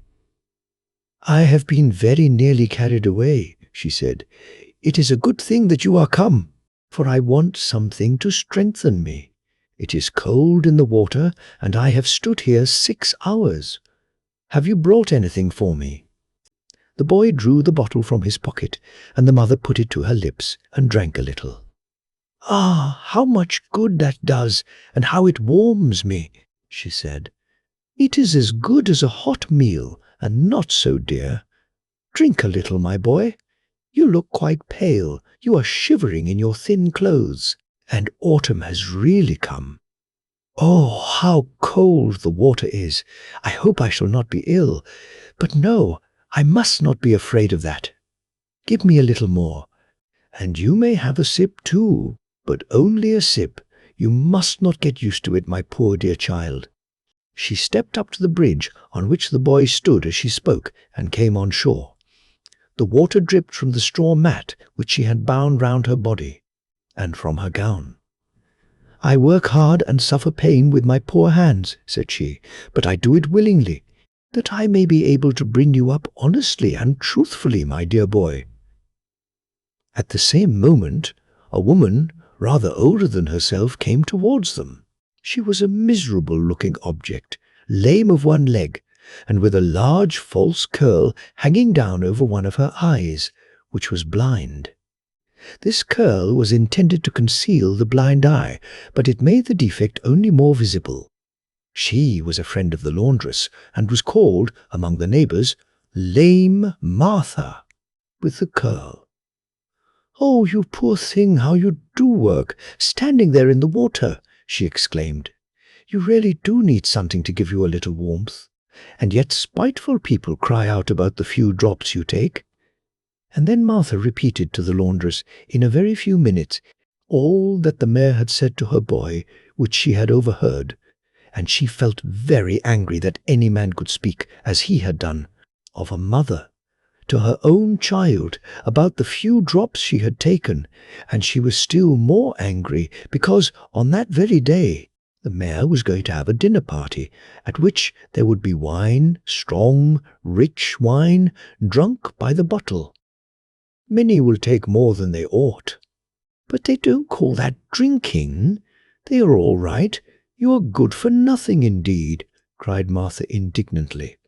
"And so he spoke to you in that way, did he, my child?" said the washerwoman, and her lips trembled as she spoke. "He says you have a mother who is good for nothing." "Well, perhaps he is right, but he should not have said it to my child. How much has happened to me from that house?" "Yes," said Martha, "I remember you were in service there, and lived in the house when the mayor's parents were alive. How many years ago that is? Bushels of salt have been eaten since then, and people may well be thirsty." And Martha smiled. "The mayor's great dinner party today ought to have been put off, but the news came too late. The footman told me the dinner was already cooked, when a letter came to say that the mayor's younger brother in Copenhagen is dead." "Dead!" cried the laundress, turning pale as death. "Yes, certainly," replied Martha. "But why do you take it so much to heart? I suppose you knew him years ago when you were in service there." "Is he dead?" she exclaimed. "Oh, he was such a kind, good-hearted man. There are not many like him." And the tears rolled down her cheeks as she spoke. Then she cried, "Oh, dear me, I feel quite ill. Everything is going round me. I cannot bear it. Is the bottle empty?" And she leaned against the plank. "Dear me, you are ill indeed," said the other woman. "Come, cheer up. Perhaps it will pass off." "No, indeed, I see you are really ill. The best thing for me to do is to lead you home. But my washing yonder, I will take care of that. Come, give me your arm. The boy can stay here and take care of the linen, and I'll come back and finish the washing. It is but a trifle."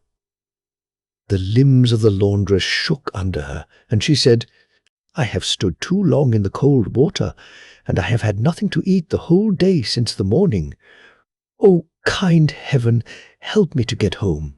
I am in a burning fever. Oh, my poor child!" And she burst into tears. And he, poor boy, wept also, as he sat alone by the river, near to and watching the damp linen. The two women walked very slowly. The laundress slipped and tottered through the lane and round the corner into the street where the mayor lived, and just as she reached the front of his house, she sank down upon the pavement. Many persons came round her, and lame Martha ran into the house for help. The mayor and his guests came to the window. "Oh, it is the laundress," said he. "She has had a little drop too much. She is good for nothing. It is a sad thing for her pretty little son. I like the boy very well, but the mother is good for nothing."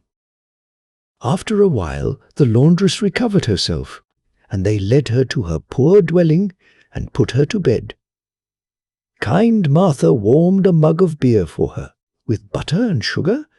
She considered this the best medicine, and then hastened to the river, washed and rinsed, badly enough to be sure, but she did her best.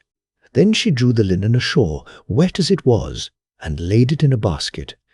Before evening she was sitting in the poor little room with the laundress. The mayor's cook had given her some roasted potatoes and a beautiful piece of fat for the sick woman. Martha and the boy enjoyed these good things very much. But the sick woman could only say that the smell was very nourishing, she thought. By and by the boy was put to bed, in the same bed as the one in which his mother lay, but he slept at her feet, covered with an old quilt made of blue and white patchwork. The laundress felt a little better by this time. The warm beer had strengthened her, and the smell of the good food had been pleasant to her. "Many thanks, you good soul," she said to Martha. "Now the boy is asleep, I will tell you all. He is soon asleep. How gentle and sweet he looks as he lies there with his eyes closed. He does not know how his mother has suffered, and heaven grant he never may know it. I was in service at the councillor's, the father of the mayor, and it happened that the youngest of his sons, the student, came home. I was a young wild girl then, but honest, that I can declare in the sight of heaven. The student was merry and gay, brave and affectionate. Every drop of blood in him was good and honourable. A better man never lived on earth. He was the son of the house, and I was only a maid, but he loved me truly and honourably, and he told his mother of it. She was to him as an angel upon earth. She was so wise and loving. He went to travel, and before he started he placed a gold ring on my finger, and as soon as he was out of the house, my mistress sent for me. Gently and earnestly she drew me to her, and spake as if an angel were speaking. She showed me clearly, in spirit and in truth, the difference there was between him and me. "He is pleased now," she said, "with your pretty face, but good looks do not last long. You have not been educated like he has. You are not equals in mind and rank, and therein lies the misfortune. I esteem the poor," she added. "In the sight of God they may occupy a higher place than many of the rich, but here upon earth we must beware of entering upon a false track, lest we are overturned in our plans, like a carriage that travels by a dangerous road. I know a worthy man, an artisan, who wishes to marry you. I mean Eric, the glove-maker. He is a widower without children and in a good position. Will you think it over?" Every word she said pierced my heart like a knife, but I knew she was right, and the thought pressed heavily upon me. I kissed her hand and wept bitter tears, and I wept still more when I went to my room and threw myself on the bed. I passed through a dreadful night. God knows what I suffered, and how I struggled. The following Sunday I went to the house of God to pray for light to direct my path. It seemed like a providence that, as I stepped out of church, Eric came towards me. And then there remained not a doubt in my mind. We were suited to each other in rank and circumstances. He was, even then, a man of good means. I went up to him and took his hand and said, "Do you still feel the same for me?" "Yes, ever and always," said he. "Will you, then, marry a maiden who honours and esteems you, although she cannot offer you her love? But that may come." "Yes, it will come," said he, and we joined our hands together, and I went home to my mistress. The gold ring which her son had given me I wore next to my heart. I could not place it on my finger during the daytime, but only in the evening, when I went to bed.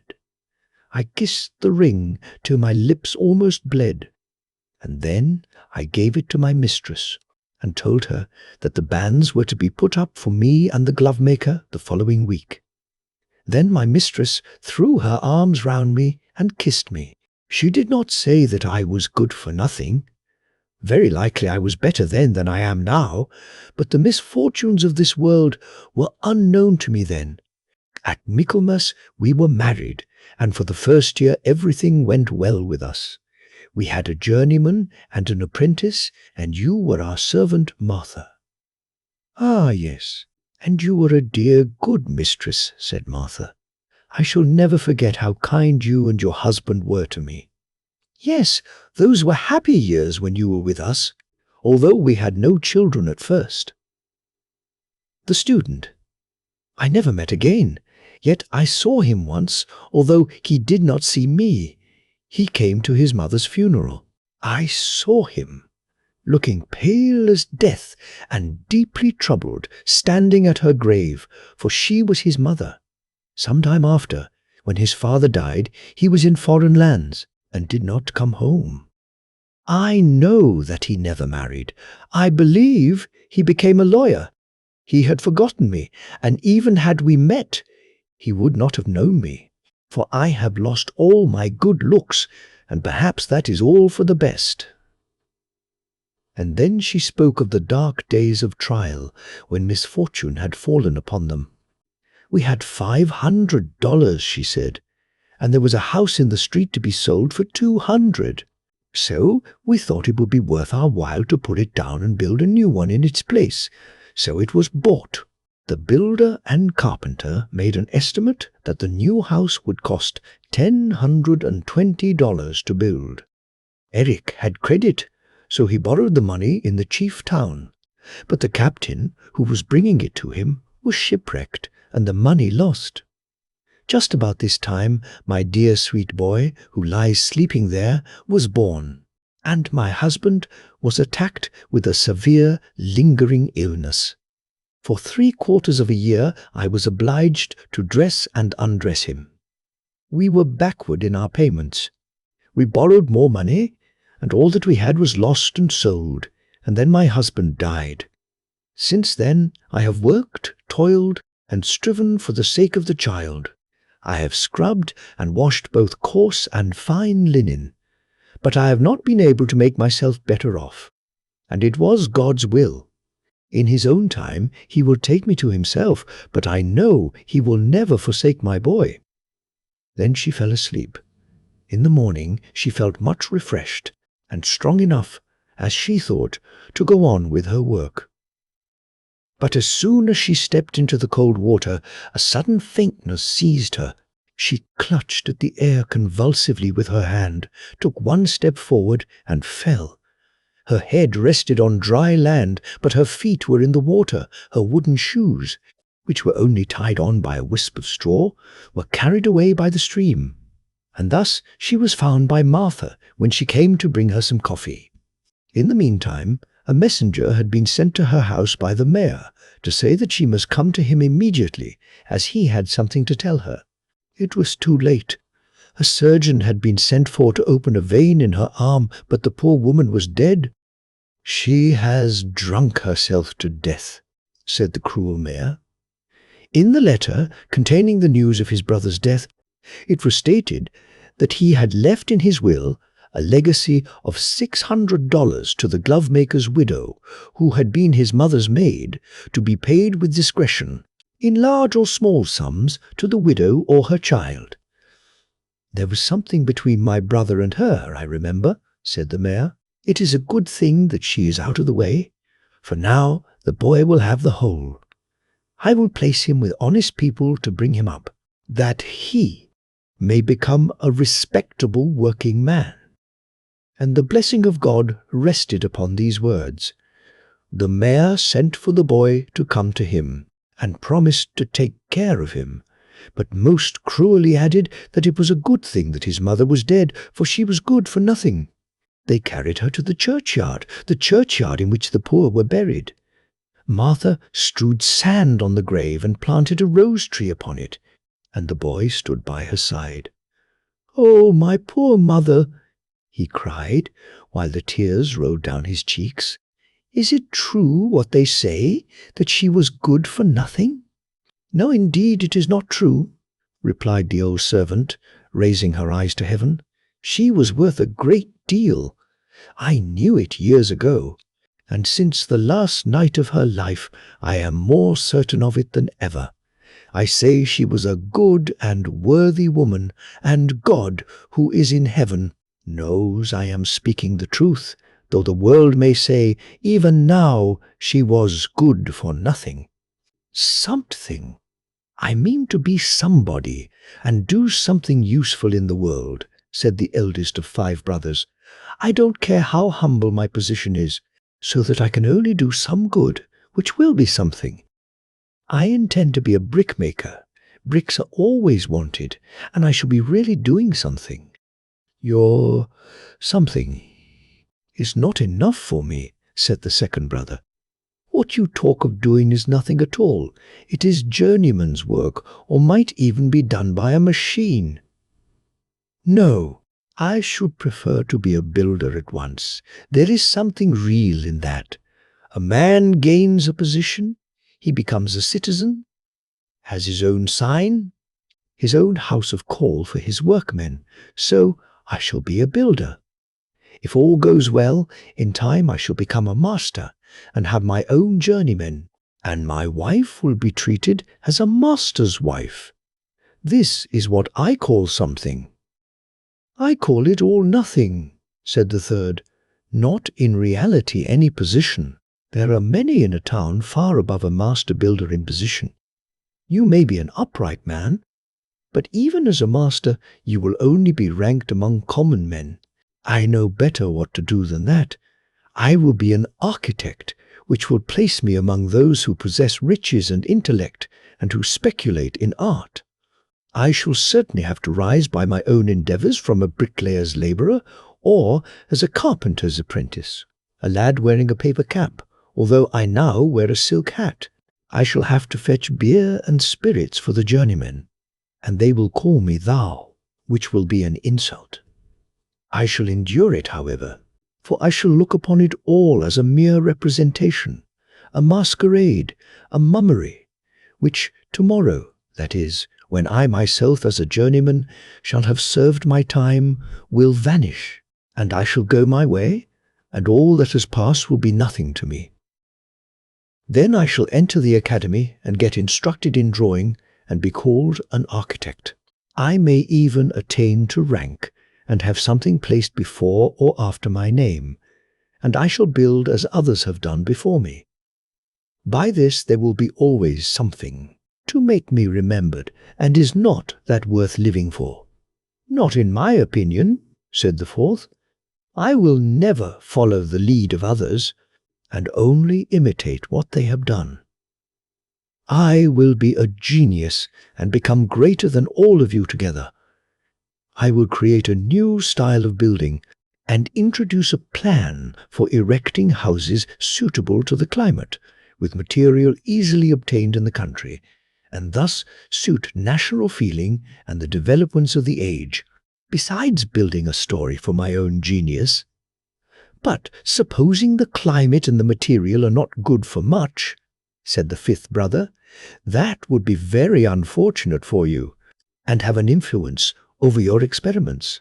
Nationality may assert itself until it becomes affectation, and the developments of a century may run wild, as youth often does.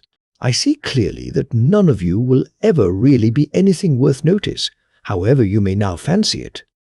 But do as you like, I shall not imitate you.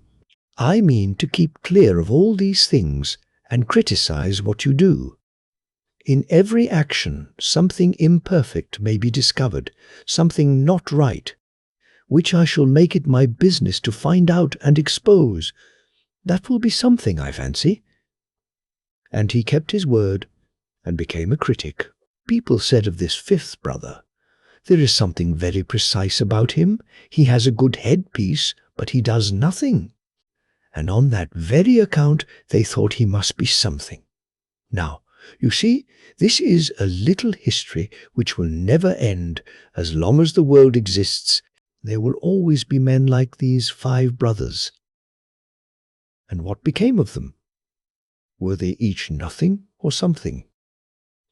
You shall hear, it is quite a history. The eldest brother, he who fabricated bricks, soon discovered that each brick, when finished, brought him in a small coin, if only a copper one, and many copper pieces, if placed one upon another, can be changed into a shining shilling. And at whatever door a person knocks who has a number of these in his hands, whether it be the baker's, the butcher's, or the tailor's, the door flies open and he can get all he wants. So you see the value of bricks.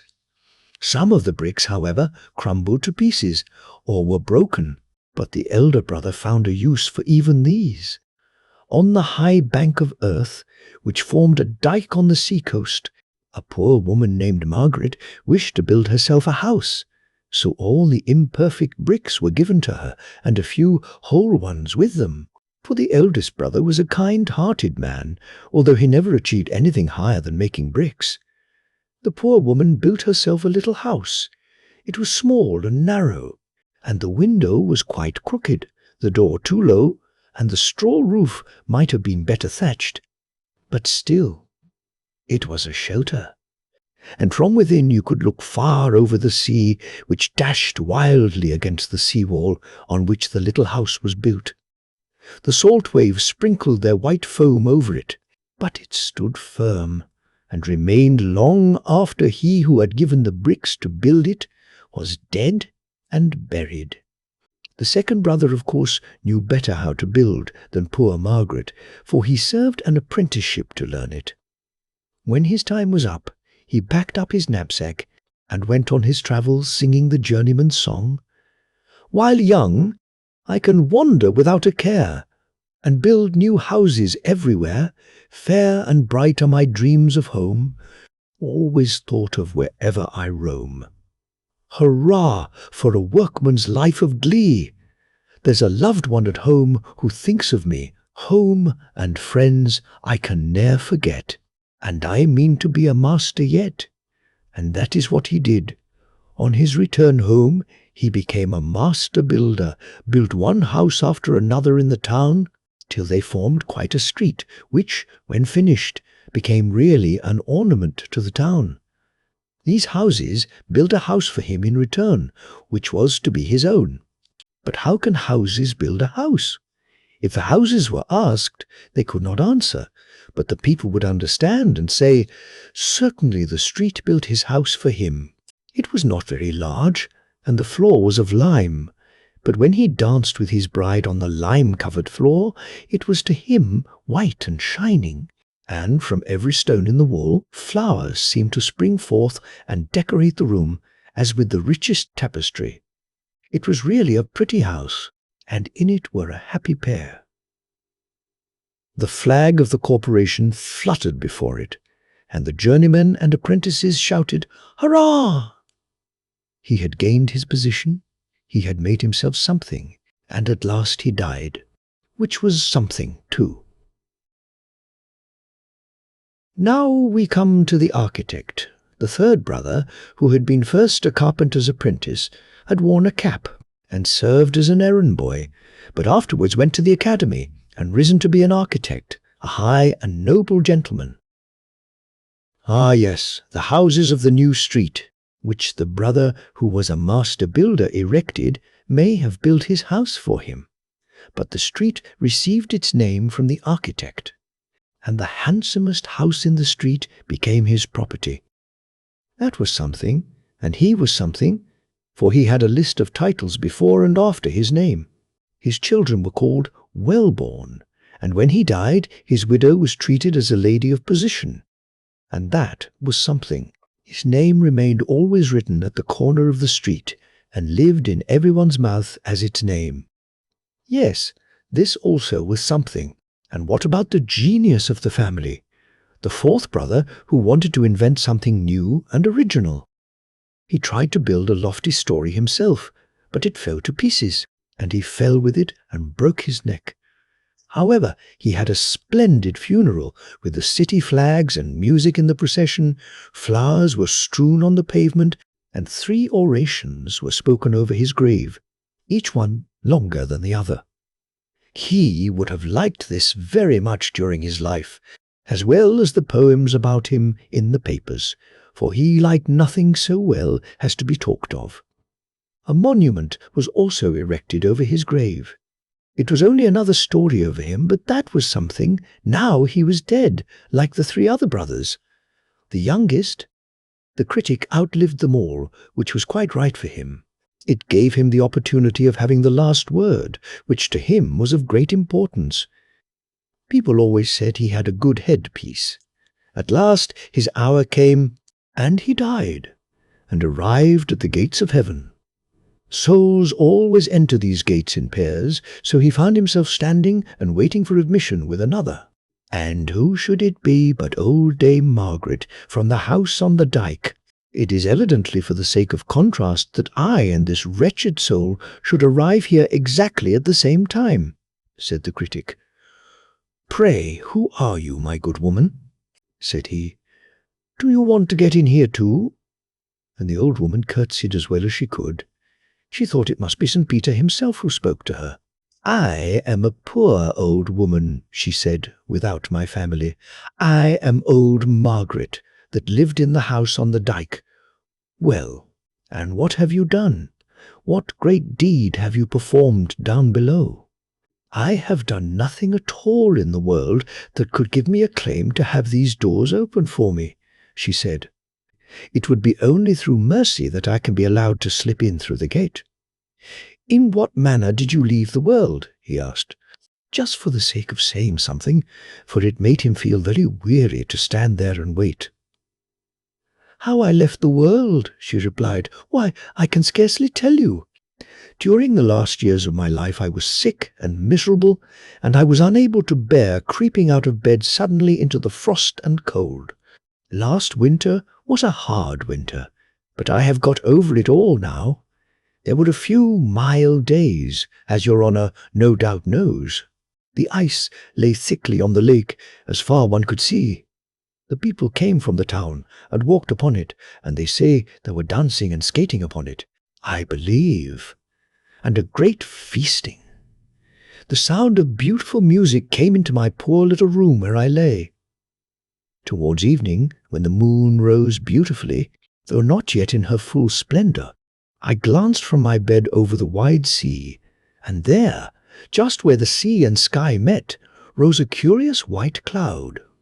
I lay, looking at the cloud, till I observed a little black spot in the middle of it, which gradually grew larger and larger, and then I knew what it meant. I am old and experienced, and although this token is not often seen, I knew it, and a shuddering seized me. Twice in my life had I seen this same thing, and I knew that there would be an awful storm, with a spring tide, which would overwhelm the poor people who were now out on the ice, drinking, dancing, and making merry. Young and old, the whole city were there. Who was to warn them, if no one noticed the sign, or knew what it meant as I did? I was so alarmed that I felt more strength and life than I had done for some time. I got out of bed and reached the window. I could not crawl any farther from weakness and exhaustion, but I managed to open the window. I saw the people outside running and jumping about on the ice. I saw the beautiful flags waving in the wind. I heard the boys shouting, "Hurrah!" and the lads and lasses singing, and everything full of merriment and joy. But there was the white cloud with the black spot hanging over them. I cried out as loudly as I could, but no one heard me. I was too far off from the people. Soon would the storm burst, the ice break, and all who were on it be irretrievably lost. They could not hear me, and to go to them was quite out of my power. Oh, if I could only get them safe on land! Then came the thought, as if from heaven, that I would rather set fire to my bed and let the house be burnt down, than that so many people should perish miserably. I got a light, and in a few moments the red flames leaped up as a beacon to them. I escaped, fortunately, as far as the threshold of the door, but there I fell down and remained. I could go no farther. The flames rushed out towards me, flickered on the window, and rose high above the roof. The people on the ice became aware of the fire and ran as fast as possible to help a poor sick woman who, as they thought, was being burnt to death.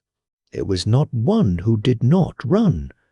I heard them coming, and I also, at the same time, was conscious of a rush of air and a sound like the roar of heavy artillery. The spring flood was lifting the ice covering, which brake into 1,000 pieces. But the people had reached the seawall, where the sparks were flying round. I had saved them all, but I suppose I could not survive the cold and fright, so I came up here to the gates of paradise.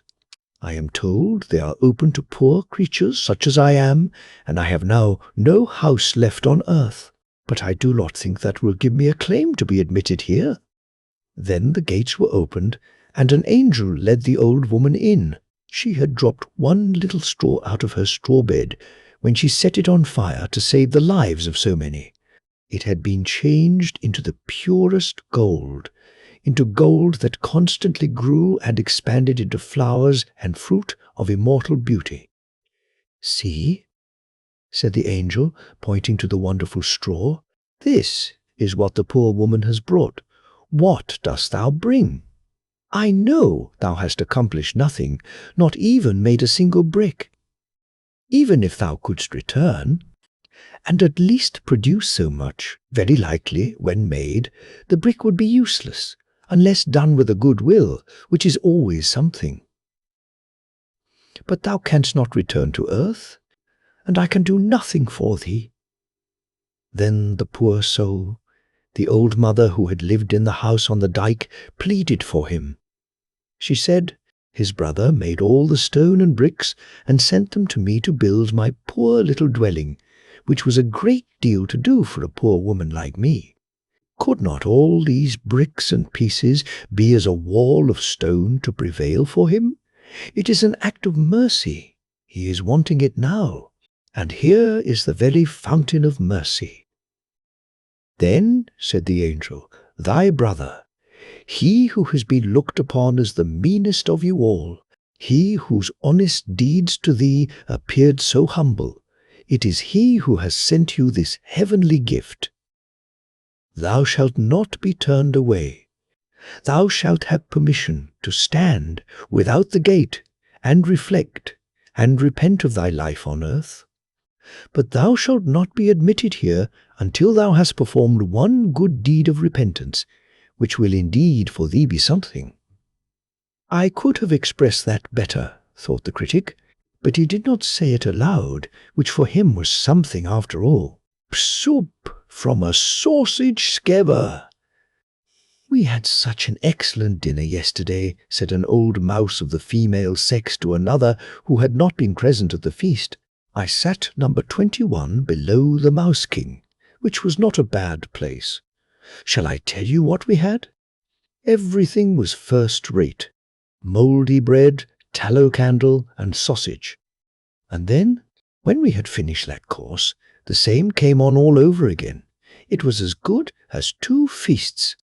We were very sociable, and there was as much joking and fun as if we had been all of one family circle. Nothing was left but the sausage skewers, and this formed a subject of conversation, till at last it turned to the proverb, soup from sausage skins, or, as the people in the neighbouring country call it, soup from a sausage skewer. Everyone had heard the proverb, but no one had ever tasted the soup, much less prepared it. A capital toast was drunk to the inventor of the soup, and someone said he ought to be made a relieving officer to the poor. Was not that witty? Then the old Mouse King rose and promised that the young lady mouse who should learn how best to prepare this much admired and savoury soup should be his queen, and a year and a day should be allowed for the purpose. "That was not at all a bad proposal," said the other mouse. "But how is the soup made?" "Ah, that is more than I can tell you."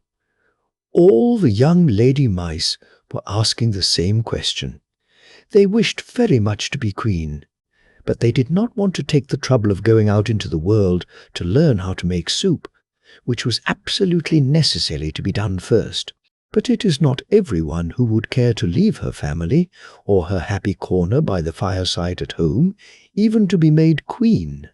It is not always easy to find bacon and cheese rind in foreign lands every day, and it is not pleasant to have to endure hunger and be perhaps, after all, eaten up alive by the cat.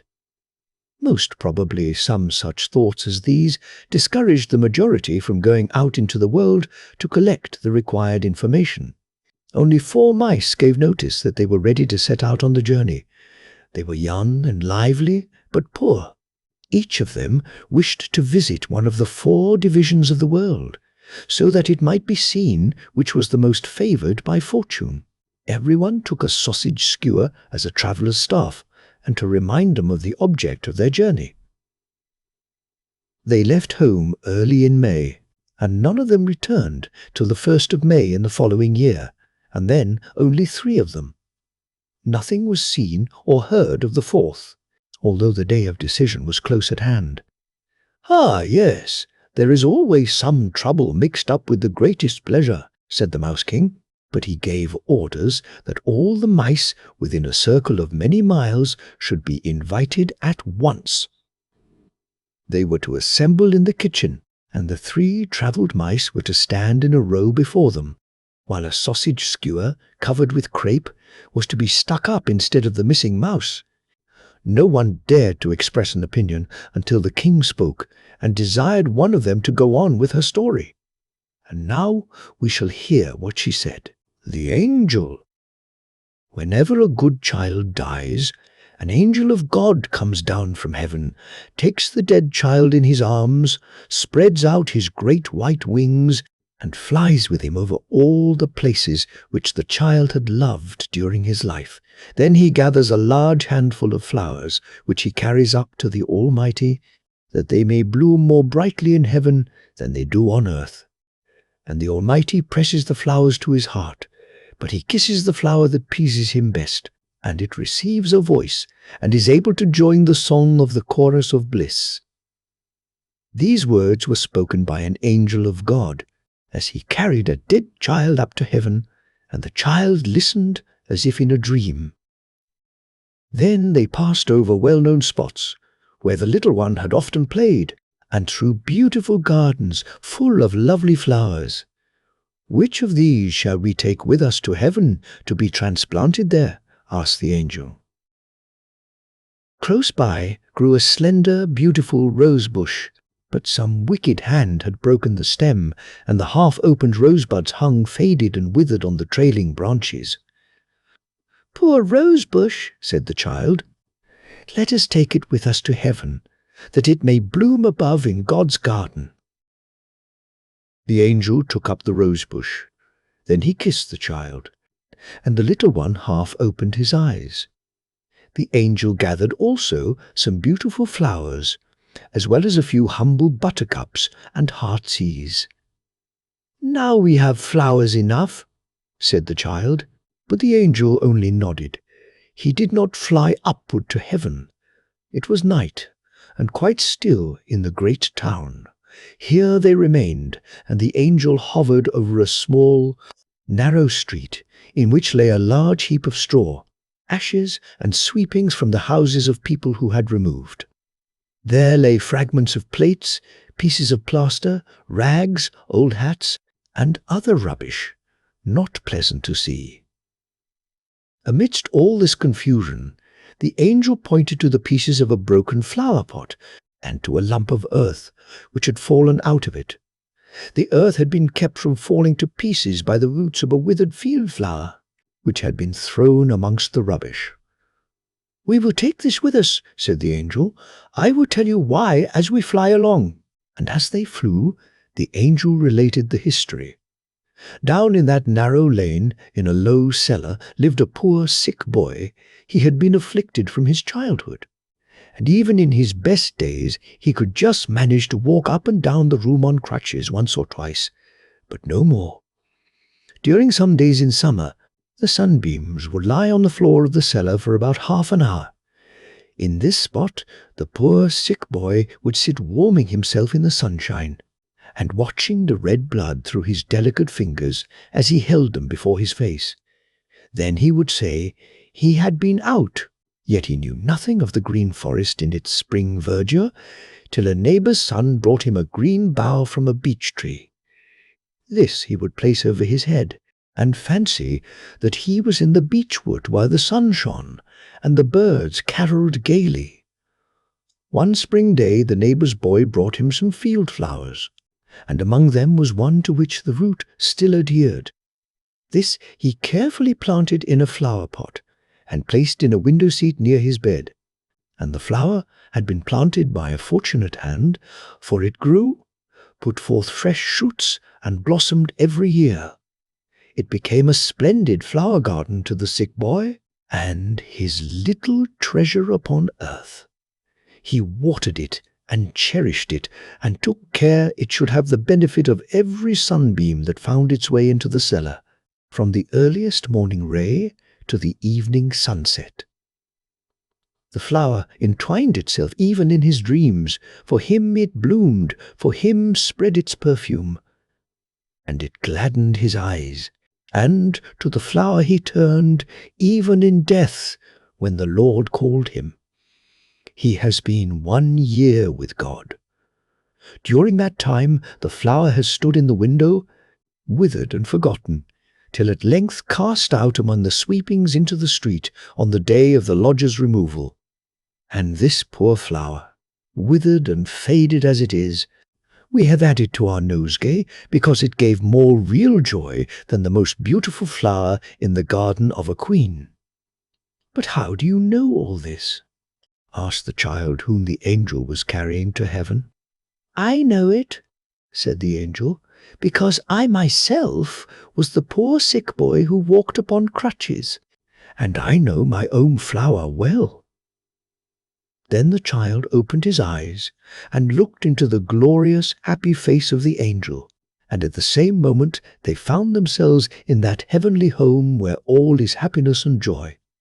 And God pressed the dead child to his heart, and wings were given him so that he could fly with the angel hand in hand. Then the Almighty pressed all the flowers to his heart, but he kissed the withered field flower, and it received a voice. Then it joined in the song of the angels, who surrounded the throne, some near and others in a distant circle, but all equally happy.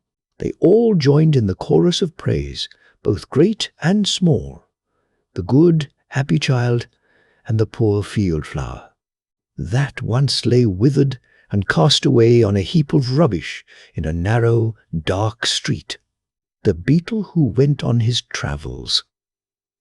There was once an emperor who had a horse shod with gold. He had a golden shoe on each foot. And why was this?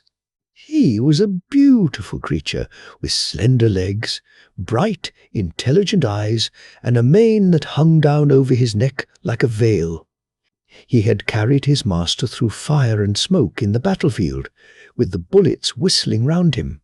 He had kicked and bitten and taken part in the fight. When the enemy advanced, and, with his master on his back, he had dashed over the fallen foe and saved the golden crown and the emperor's life, which was of more value than the brightest gold. This is the reason of the emperor's horse wearing golden shoes. A beetle came creeping forth from the stable, where the farrier had been shoeing the horse. "Great ones first, of course," said he, "and then the little ones, but size is not always a proof of greatness." He stretched out his thin leg as he spoke. "And pray, what do you want?" asked the farrier. "Golden shoes," replied the beetle. "Why, you must be out of your senses," cried the farrier. "Golden shoes for you indeed." "Yes, certainly golden shoes," replied the beetle. "Am I not just as good as that great creature yonder, who is waited upon and brushed, and has food and drink placed before him? And don't I belong to the royal stables?" "But why does the horse have golden shoes?" asked the farrier. "Of course you understand the reason." Understand? Well, I understand that it is a personal slight to me, cried the beetle. It is done to annoy me. So I intend to go out into the world and seek my fortune. Go along with you, said the farrier. You're a rude fellow, cried the beetle, as he walked out of the stable, and then he flew for a short distance, till he found himself in a beautiful flower garden, all fragrant with roses and lavender. The ladybirds, with red and black shells on their backs and delicate wings, were flying about, and one of them said, "Is it not sweet and lovely here? Oh, how beautiful everything is!" "I am accustomed to better things," said the beetle. "Do you call it beautiful? Why, there is not even a dung heap." Then he went on, and under the shadow of a large haystack he found a caterpillar crawling along. "How beautiful this world is," said the caterpillar. "The sun is so warm, I quite enjoy it. And soon I shall go to sleep and die, as they call it, but I shall wake up with beautiful wings to fly with like a butterfly." "How conceited you are," exclaimed the beetle. "Fly about as a butterfly indeed. What of that? I have come out of the emperor's stable, and no one there, not even the emperor's horse, who, in fact, wears my cast-off golden shoes, has any idea of flying, excepting myself. To have wings and fly! Why, I can do that already." And so saying, he spread his wings and flew away. "I don't want to be disgusted," he said to himself, "and yet I can't help it." Soon after, he fell down upon an extensive lawn, and for a time pretended to sleep, but at last fell asleep in earnest. Suddenly, a heavy shower of rain came falling from the clouds. The beetle woke up with the noise and would have been glad to creep into the earth for shelter, but he could not. He was tumbled over and over with the rain, sometimes swimming on his stomach and sometimes on his back, and as for flying, that was out of the question. He began to doubt whether he should escape with his life. So he remained, quietly lying where he was. After a while the weather cleared up a little, and the beetle was able to rub the water from his eyes and look about him. He saw something gleaming, and he managed to make his way up to it. It was linen which had been laid to bleach on the grass. He crept into a fold of the damp linen, which certainly was not so comfortable a place to lie in as the warm stable, but there was nothing better. So he remained lying there for a whole day and night, and the rain kept on all the time. Towards morning he crept out of his hiding place, feeling in a very bad temper with the climate. 2 frogs were sitting on the linen, and their bright eyes actually glistened with pleasure. "Wonderful weather this," cried one of them, "and so refreshing.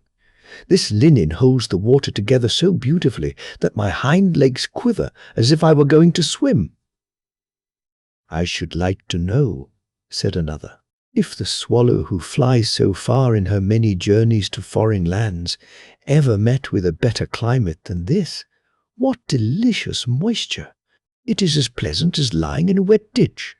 I am sure anyone who does not enjoy this has no love for his fatherland."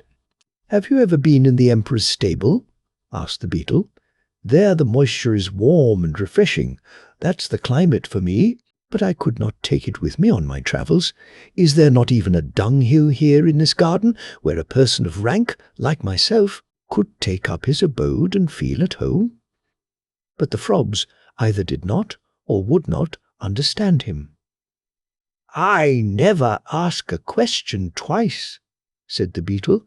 After he had asked this one 3 times and received no answer, then he went on a little farther and stumbled against a piece of broken crockery-ware, which certainly ought not to have been lying there.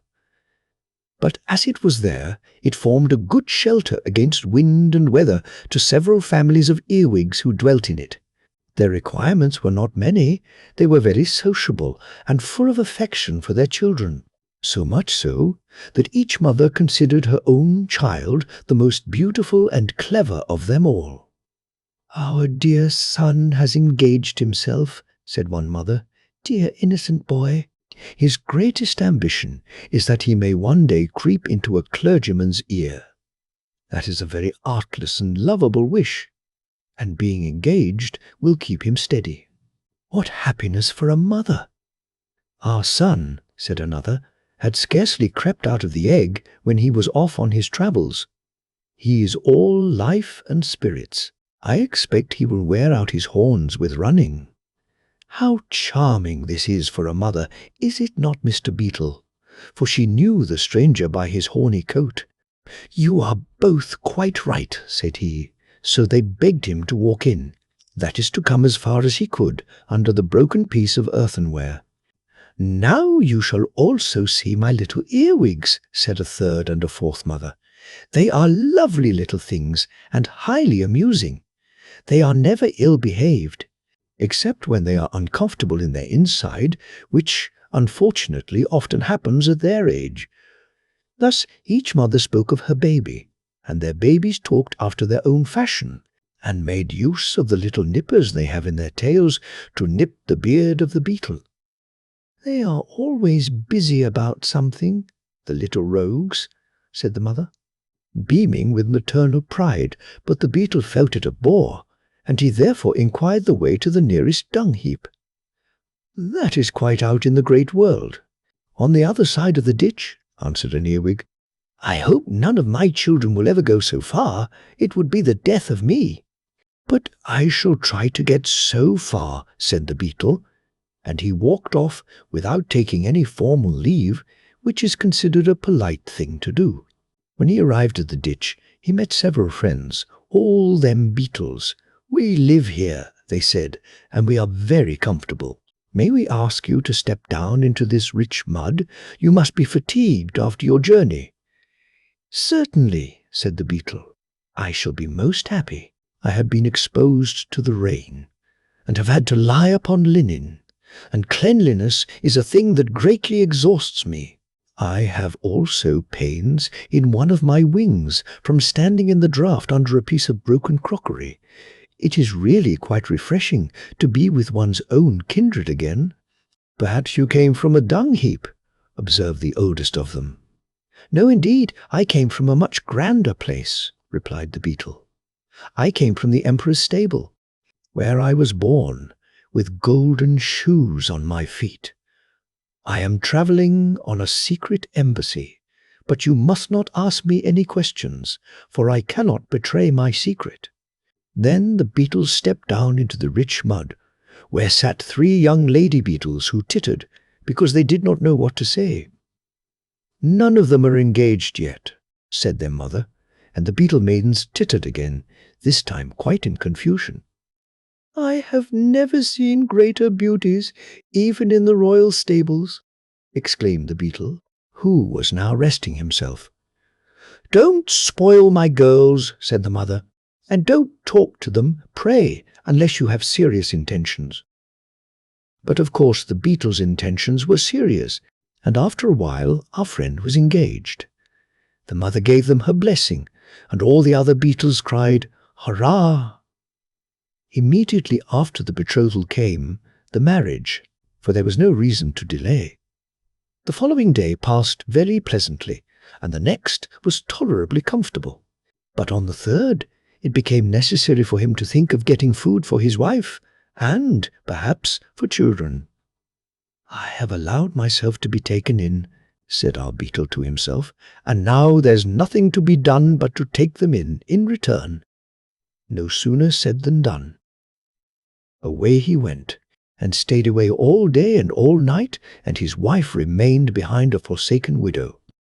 "Oh," said the other beetles, "this fellow that we have received into our family is nothing but a complete vagabond. He has gone away and left his wife a burden upon our hands. Well, she can be unmarried again and remain here with my other daughters," said the mother. "Fie on the villain that forsook her." In the meantime, the beetle, who had sailed across the ditch on a cabbage leaf, had been journeying on the other side. In the morning, 2 persons came up to the ditch. When they saw him, they took him up and turned him over and over, looking very learned all the time, especially one, who was a boy. Allah sees the black beetle in the black stone and the black rock. Is not that written in the Quran? He asked. Then he translated the beetle's name into Latin and said a great deal upon the creature's nature and history.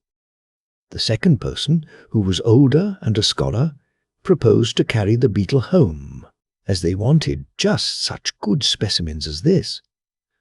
Our beetle considered this speech a great insult, so he flew suddenly out of the speaker's hand. His wings were dry now, so they carried him to a great distance, till at last he reached a hothouse, where a sash of the glass roof was partly open.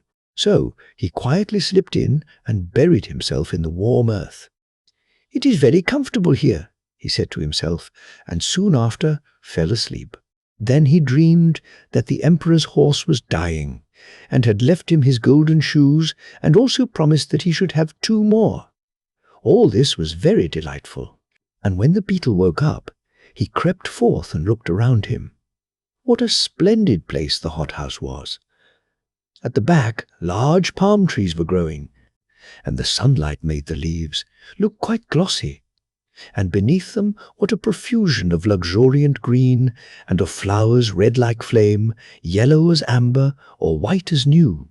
"What a wonderful quantity of plants!" cried the beetle. "How good they will taste when they are decayed! This is a capital storeroom. There must certainly be some relations of mine living here. I will just see if I can find anyone with whom I can associate. I'm proud, certainly, but I'm also proud of being so." Then he prowled about in the earth and thought what a pleasant dream that was about the dying horse and the golden shoes he had inherited. Suddenly a hand seized the beetle and squeezed him and turned him round and round. The gardener's little son and his playfellow had come into the hothouse, and, seeing the beetle, wanted to have some fun with him. First he was wrapped in a vine leaf and put into a warm trousers pocket. He twisted and turned about with all his might, but he got a good squeeze from the boy's hand, as a hint for him to keep quiet. Then the boy went quickly towards a lake that lay at the end of the garden. Here the beetle was put into an old broken wooden shoe, in which a little stick had been fastened upright for a mast, and to this mast the beetle was bound with a piece of worsted. Now he was a sailor, and had to sail away. The lake was not very large, but to the beetle it seemed an ocean, and he was so astonished at its size that he fell over on his back and kicked out his legs. Then the little ship sailed away.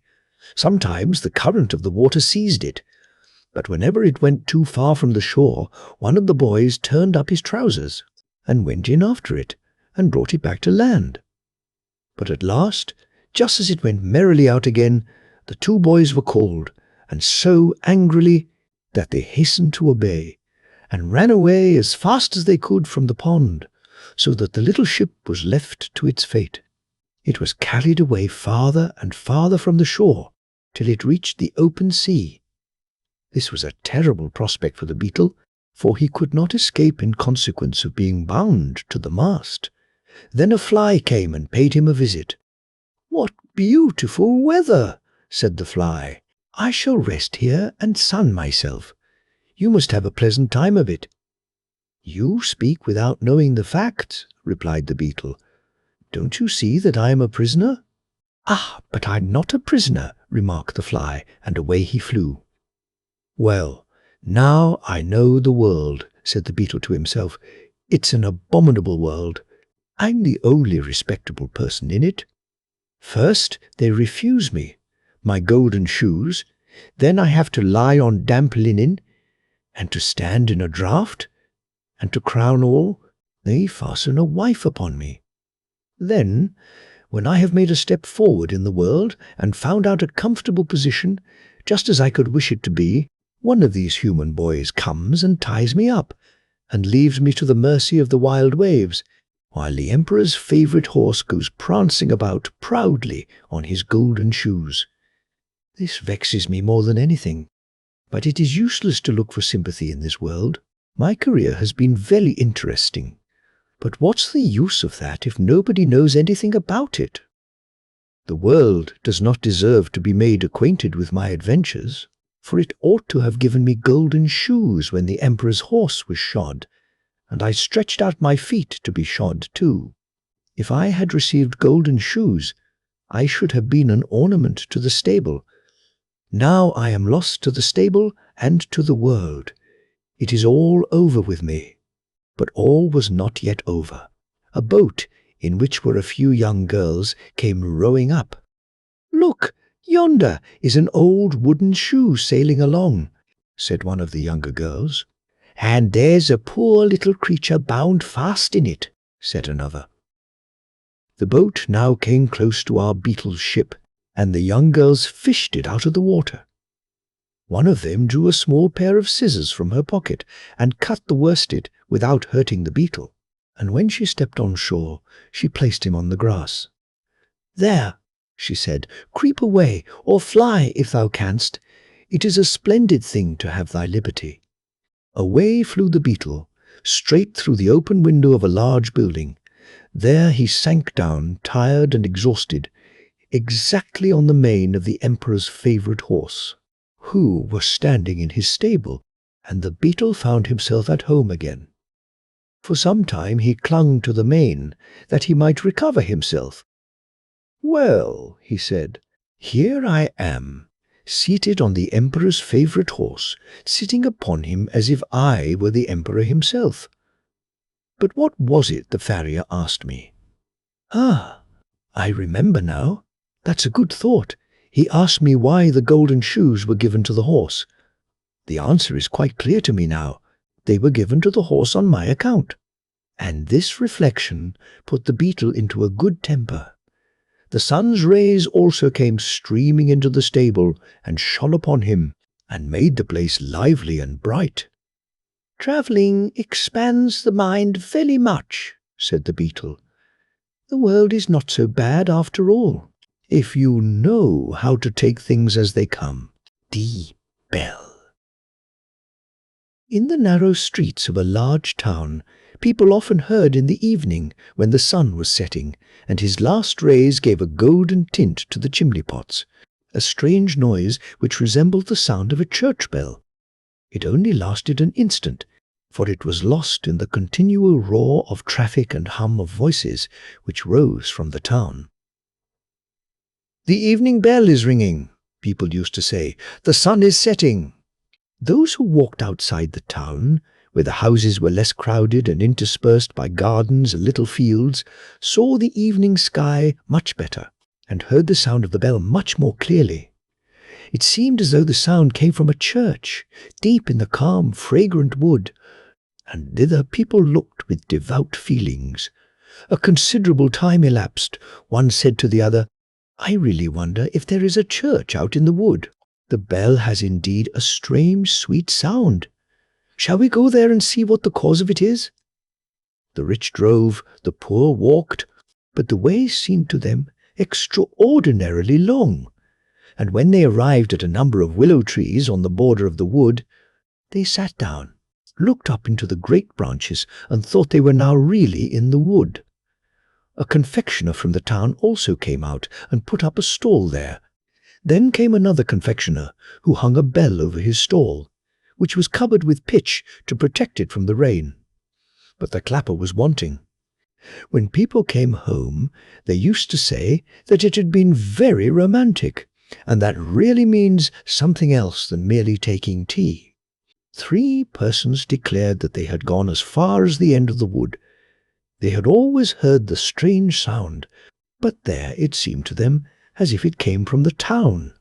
One of them wrote verses about the bell, and said that it was like the voice of a mother speaking to an intelligent and beloved child.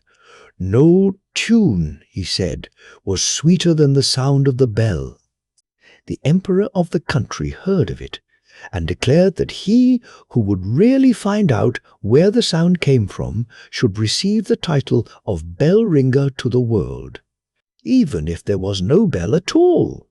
Now many went out into the wood for the sake of this splendid birth, but only one of them came back with some sort of explanation. None of them had gone far enough, nor had he, and yet he said that the sound of the bell came from a large owl in a hollow tree. It was a wisdom owl, which continually knocked its head against the tree, but he was unable to say with certainty whether its head or the hollow trunk of the tree was the cause of the noise. He was appointed bell ringer to the world, and wrote every year a short dissertation on the owl. But by this means people did not become any wiser than they had been before. It was just Confirmation Day. The clergyman had delivered a beautiful and touching sermon. The candidates were deeply moved by it. It was indeed a very important day for them. They were all at once transformed from mere children to grown-up people. The childish soul was to fly over, as it were, into a more reasonable being. The sun shone most brightly, and the sound of the great unknown bell was heard more distinctly than ever. They had a mind to go thither, all except three. One of them wished to go home and try on her ball dress, for this very dress and the ball were the cause of her being confirmed this time, otherwise she would not have been allowed to go. The second, a poor boy, had borrowed a coat and a pair of boots from the son of his landlord to be confirmed in, and he had to return them at a certain time. The third said that he never went into strange places if his parents were not with him. He had always been a good child and wished to remain so, even after being confirmed, and they ought not to tease him for this. They, however, did it all the same. These three, therefore, did not go. The others went on. The sun was shining, the birds were singing, and the confirmed children sang too, holding each other by the hand, for they had no position yet, and they were all equal in the eyes of God. Two of the smallest soon became tired and returned to the town. Two little girls sat down and made garlands of flowers. They, therefore, did not go on. When the others arrived at the willow trees, where the confectioner had put up his stall, they said, "Now we are out here. The bell does not in reality exist. It is only something that people imagine." Then suddenly the sound of the bell was heard so beautifully and solemnly from the wood that 4 or 5 made up their minds to go still further on. The wood was very thickly grown. It was difficult to advance. Wood lilies and anemones grew almost too high. Flowering convolvuli and brambles were hanging like garlands from tree to tree, while the nightingales were singing and the sunbeams played. That was very beautiful. But the way was unfit for the girls. They would have torn their dresses. Large rocks, covered with moss of various hues, were lying about. The fresh spring water rippled forth with a peculiar sound. "I don't think that can be the bell," said one of the confirmed children, and then he lay down and listened. "We must try to find out if it is." And there he remained, and let the others walk on. They came to a hut built of the bark of trees and branches. A large crab-apple tree spread its branches over it, as if it intended to pour all its fruit on the roof, upon which roses were blooming. The long boughs covered the gable, where a little bell was hanging. Was this the one they had heard? All agreed that it must be so, except one who said that the bell was too small and too thin to be heard at such a distance, and that it had quite a different sound to that which had so touched men's hearts. He who spoke was a king's son, and therefore the others said that such a one always wishes to be cleverer than other people.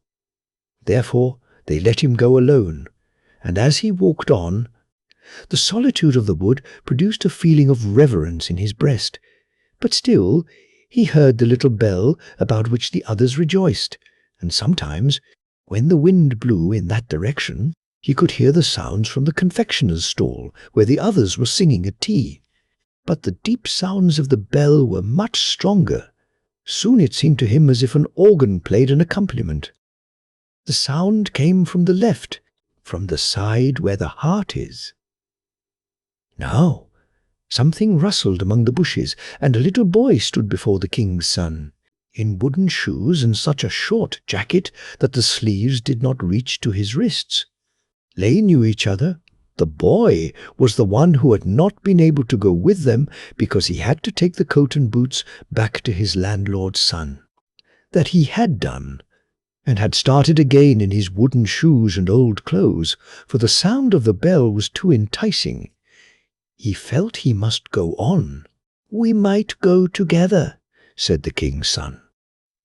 But the poor boy with the wooden shoes was quite ashamed. He pulled at the short sleeves of his jacket and said that he was afraid he could not walk so fast. Besides, he was of opinion that the bell ought to be sought at the right, for there was all that was grand and magnificent. "Then we shall not meet," said the king's son, nodding to the poor boy, who went into the deepest part of the wood, where the thorns tore his shabby clothes and scratched his hands, face, and feet until they bled.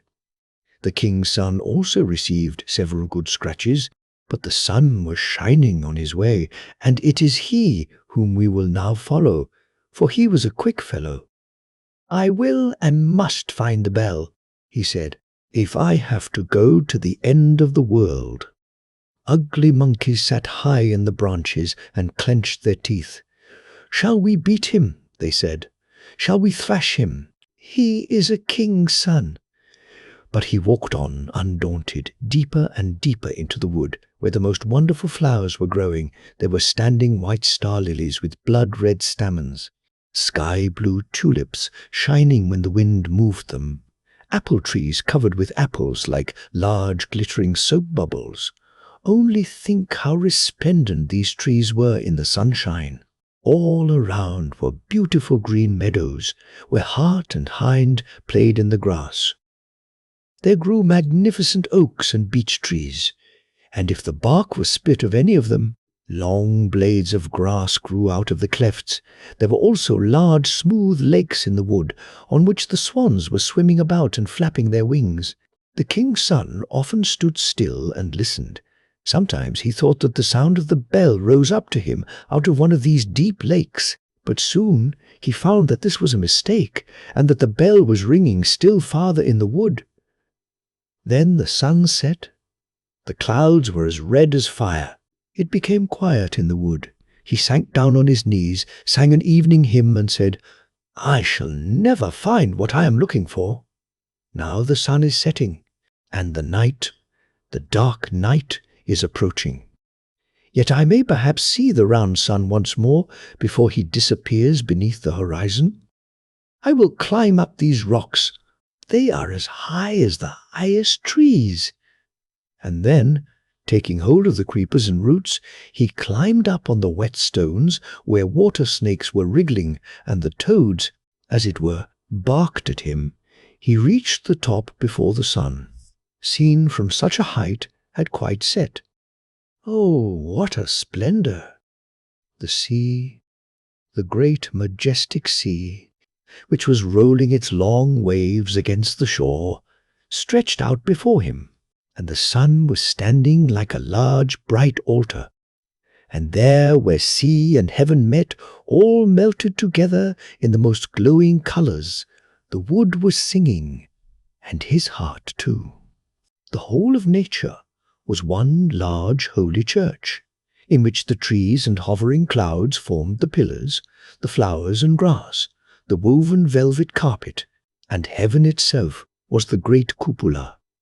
Up there, the flame color vanished as soon as the sun disappeared, but millions of stars were lighted, diamond lamps were shining, and the king's son stretched his arms out towards heaven, towards the sea, and towards the wood. Then suddenly the poor boy with the short-sleeved jacket and the wooden shoes appeared. He had arrived just as quickly on the road he had chosen, and they ran towards each other and took one another's hand in the great cathedral of nature and poesy and above them sounded the invisible holy bell. Happy spirits surrounded them, singing hallelujahs and rejoicing. The bell. Deep ding dong, ding dong. It sounds up from the bell deep in the Odense, or every child in the old town of Odense, on the island of Funen, knows the oar which washes the gardens round about the town and flows on under the wooden bridges from the dam to the watermill. In the Au grow the yellow water lilies and brown feathery reeds. The dark velvety flag grows there, high and thick. Old and decayed willows, slanting and tottering, hang far out over the stream beside the monk's meadow and by the bleaching ground. But opposite there are gardens upon gardens, each different from the rest, some with pretty flowers and bowers like little dolls' pleasure grounds, often displaying cabbage and other kitchen plants. And here and there the gardens cannot be seen at all, for the great elder trees that spread themselves out by the bank and hang far out over the streaming waters, which are deeper here and there than an oar can fathom. Opposite the old nunnery is the deepest place, which is called the Bell Deep, and there dwells the old water spirit, the oarman. This spirit sleeps through the day while the sun shines down upon the water, but in starry and moonlit nights he shows himself. He is very old. Grandmother says that she has heard her own grandmother tell of him. He is said to lead a solitary life, and to have nobody with whom he can converse, save the great old church. Bell. Once the bell hung in the church tower, but now there is no trace left of the tower or of the church, which was called St. Albans. Ding dong, sounded the bell when the tower still stood there, and one evening, while the sun was setting and the bell was swinging away bravely, it broke loose and came flying down through the air, the brilliant metal shining in the ruddy beam. Ding dong, now I'll retire to rest, sang the bell, and flew down into the Odense. Oh, where it is deepest, and that is why the place is called the Bell Deep. But the bell got neither rest nor sleep. Down in the oarman's haunt it sounds and rings, so that the tones sometimes pierce upward through the waters, and many people maintain that its strains forebode the death of someone. But that is not true, for the bell is only talking with the oarman, who is now no longer alone. And what is the bell telling?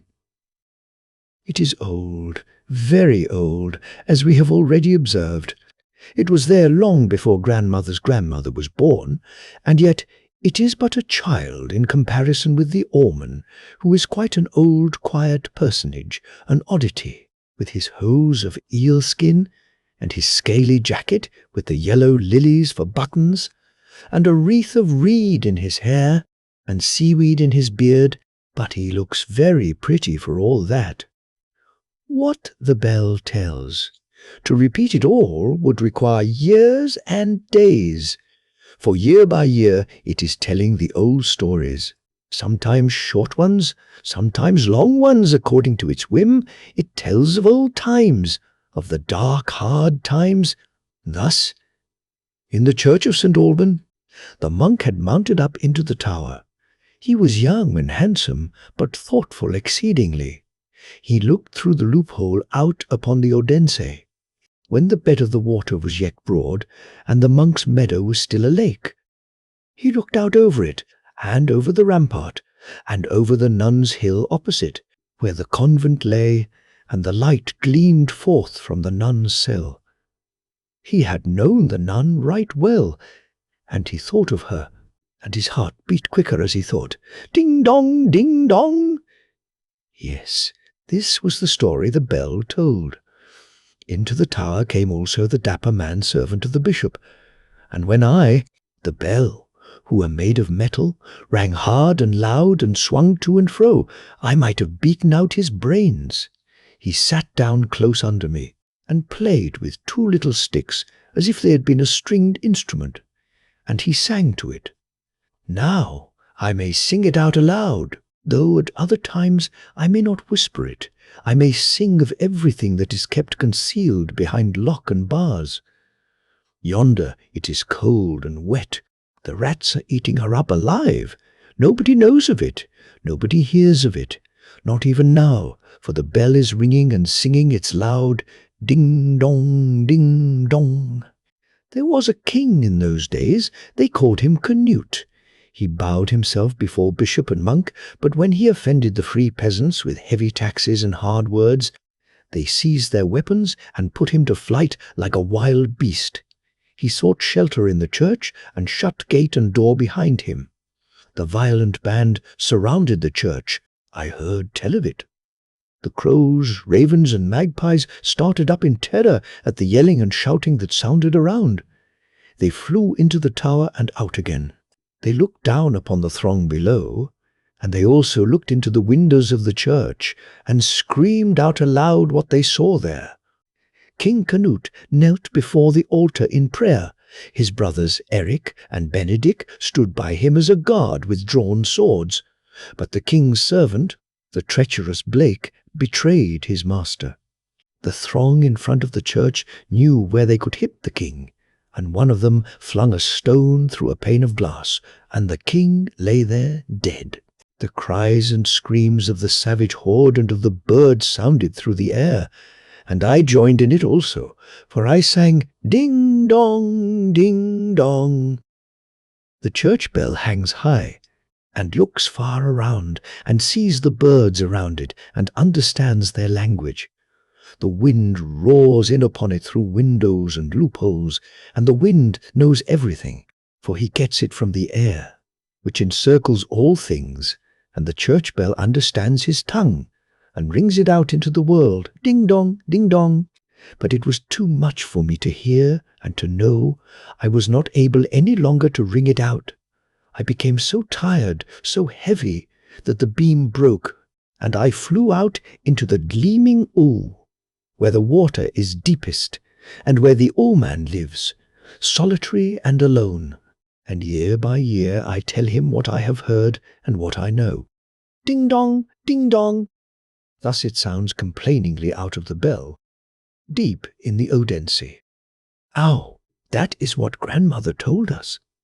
But the schoolmaster says that there was not any bell that rung down there, for that it could not do so, and that no oarman dwelt yonder, for there was no oarman at all. And when all the other church bells are sounding sweetly, he says that it is not really the bells that are sounding, but that it is the air itself which sends forth the notes. And grandmother said to us that the bell itself said it was the air who told it to him. Consequently, they are agreed on that point. And this much is sure: be cautious, cautious, and take good heed to thyself, they both say. The air knows everything.